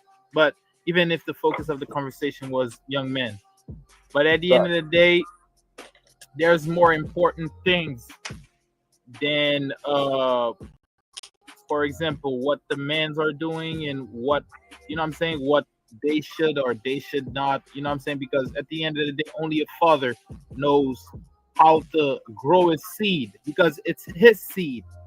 He should be in control of how he wants, not how he forced the kids to be, but how he wants him to evolve in this world, because the father has already been in this world. For example, you, Goodbread, you've been through a lot of stuff, so you know what to how to train, what to teach your son to make sure that he doesn't go through all the same things that they go through. But why usually analyze from this world is just people are usually selfish, and people just say that if I go through this shit, my kid has to go through the same shit, because I don't want him to be, I don't want him to be as things to be less harder than what it was for me. They got that selfishness in them, and it should go off. Kids should be kids, and kids should have the opportunity to grow even further past their parents. Right. Yo, good looking, man. Thank you for showing out today, man. I appreciate you, man. You too, Face brother. the Facts, man. What's going on, man? Face Facts. It's good. Yeah, Mr. Goodbread, we just want to thank you, guys like you, Palmer, Jap, for doing what y'all do. Me, I got to be out here in the streets, like, taking that side of it. Like, we need people to do different things. You guys are good at getting the word out to the people. My task and responsibility is to prove y'all right. So that's what I'm working on. Yo, man, it's an honor and it's a pleasure, man. You always welcome here at the Righteous Fair. You already know, my brother. You already know what time it is, man. You already know what time it is, man. We ain't no victims. This is a New York thing, man. We ain't no fucking victims. Fuck they talking. You know what I mean? Guys, Yes, y'all sir. wrap up, strap up, drink responsibly. Do not play with your life. And also, guys, we adding a new thing to the ending. Do not make yourself a slave. All right? Modern woman equals slavery. Vet. Do what you got to do to vet and make sure you don't end up with a Lilith. Investing with a Lilith. You know what I mean? You can knock Lilith down, but don't you dare invest. And while you're knocking Lilith down, remember, if you have a baby with that bitch, hope God with you. It's been real, guys. Love y'all, man. Enjoy the rest Really of y'all do night. have a very slim pool to choose from. We don't want to go outside of our race. We want a high value black man that would love us and that would pour into us, and we can rest in our femininity and we can submit to you. She's right. Most of us would love to be with a black man, right? We would love, especially that black man that's a boss, have his stuff in order, his priorities. He's a provider. He takes care of home, treats us well, respects us, and everything else, right? We all will want that, right? But as we know, it's very limited nowadays, extremely limited. Listen, we have to be open to love, right? We have to be truly open to love. If we're truly open to love, race wouldn't matter. It wouldn't matter at this point. They love us. Black women, they love us. It's been proven. They love us. We can even wear our natural hair. It's been proven. It's time that we open up our eyes. We are making better decisions when it comes to our businesses and our career fields and, our bodies and everything else. Why not love? We deserve it. Yes, we want to be ride or die, but ride or die has gotten us nowhere. Enough is enough. None of that shit. I'm up here. I'm at the job right now. I'm finna confront him right now. This is unnecessary. Get your ass back in that car. No, I'm finna Don't go confront to him. this man's job. I'm at his job right now. So what you about to do? What you gonna say to him? I'm about to go in here confront him about hanging with my wife. You ain't finna have no. You are not finna have no work boo. This man don't know you from a can of paint. I don't give a damn. You're not finna have no work boo, no work man, no work nothing. That's your problem right there. All this narcissistic behavior. This is what the hell I'm talking about. You don't need to confront nobody. We done already spoke about it. That man. Oh God, can you please leave that man alone? No, we already talked about this. Yeah, I know. I'm at the job now though. You about to make this so difficult. I swear. We already communicated. What's up, bro? What's up, Bobby? You know what's up, bro? You good? No, I ain't good, bro. You does she look familiar to you? Yeah. That's the homie. That's the homie, huh? That's my wife, bro. Your wife? That's my wife, bro. See, you said nothing about that? Yeah, this my wife, bro. Your wife? This my wife, bro. Man, you need to take that over her. You are about to lose your job, bro. Man, you need to take that over her. I ain't got nothing to do with that. Stop bothering him while he at work. Bro, look. I don't know nothing about What's that. What's your problem? Hey, we just hung out. She didn't say nothing about you. Bro, this, like I said, bro, this is my wife. Know about you. Well, look, I'm about to start filming because this about to get ugly, bro. You about to talk to her. I have yet to meet a nice guy that doesn't have some childhood concerns. And what I mean by childhood issues is usually they grew up in a broken home. Not necessarily broken, but they have some kind of disconnect with their father. At very least, they might have been that they had a very passive father. At the very extreme end, they had a very neglectful or abusive or alcoholic father, something along those lines, which made them over-identify with their mother. And what I mean by over-identifying with your mother is you assume your mother was correct in everything she said. And as a result, they become submissive to women in general. They tend to believe women in every way, shape or form. And they really seek female approval. They disconnect with the males in their life, particularly their father. And then they seem to think that women essentially are the only people you should care about. Their approval matters more than anything.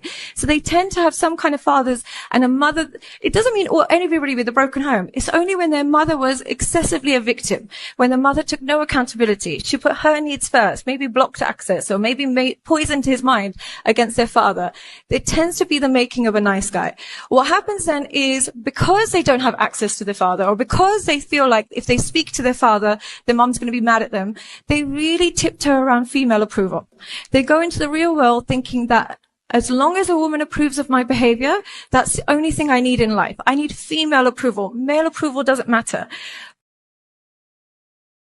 Single mothers don't know what's best for their kids. Especially black single mothers. Elaborate. Yeah, I'm going to go buy my kid $200 pair of shoes and a $300 Burberry shirt to show off like, yeah, I got my kid throughout anything. Do you really got him though? Damn, they be treating a kid like an accessory just to stand next to them and look good next to them, not teaching them and instilling any real values in the child. So look, I was telling my guy that majority of the women like they dudes to be just a little homeless and broke so y'all can control them. On what? So I ain't lying. A lot if we really feeling you. It's the ones we don't like. We make them do it all. So you ain't like your husband?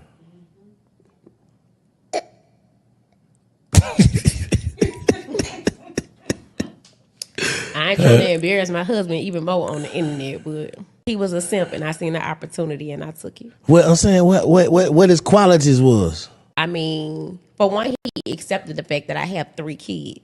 So you got 3 kids too? I have 3 children. Father's an asshole. Negative gatekeeping is, hello? Here, it's your father. I just said your father's an asshole. I didn't have to say it out loud. And what's great is when the child's attorney or the judge speaks to the kid and says, does mommy ever say anything bad about dad? The kids tell him the truth when they say, no, she didn't say anything about dad. But she said, because here's the difference. What's the difference? Ready? Hey, did you have fun with dad? Oh, that's great. Where'd you guys go? Oh, you went to the park? Oh, that's nice. That's good. It was fun. Oh, good. Did you have dinner? Oh, what did you have? Pizza? Oh, good. I know you like pizza. All right, well, go upstairs, brush your teeth. I'm so glad you're home. I missed you so much when you were away this weekend. Oh my gosh. Are you okay? Yeah, you okay? Yeah, you had a good time. You were with dad? What you got? You went to the park today? It's so cold today. Oh my gosh, did you have pizza? That's all you had for dinner was pizza? Oh my gosh. Why didn't they give you any vegetables? Well, you know what? It's okay. You know what? I'm going to make your favorite soup. Go ahead upstairs, and when you come back down, I'm going to make you your favorite soup, and we're going to hang out and we can watch TV together, okay? What did I just do? What did I just do? I just alienated that kid from dad. I just said, are you okay? That means dad's dangerous. Why would I not be okay? I was with my dad. Like, this is what the face of alienation is now, is this negative gatekeeping model. It's this very clever, insidious way of like, I could have been helpful, but I've been so much more. You're done. You're washed. It's over.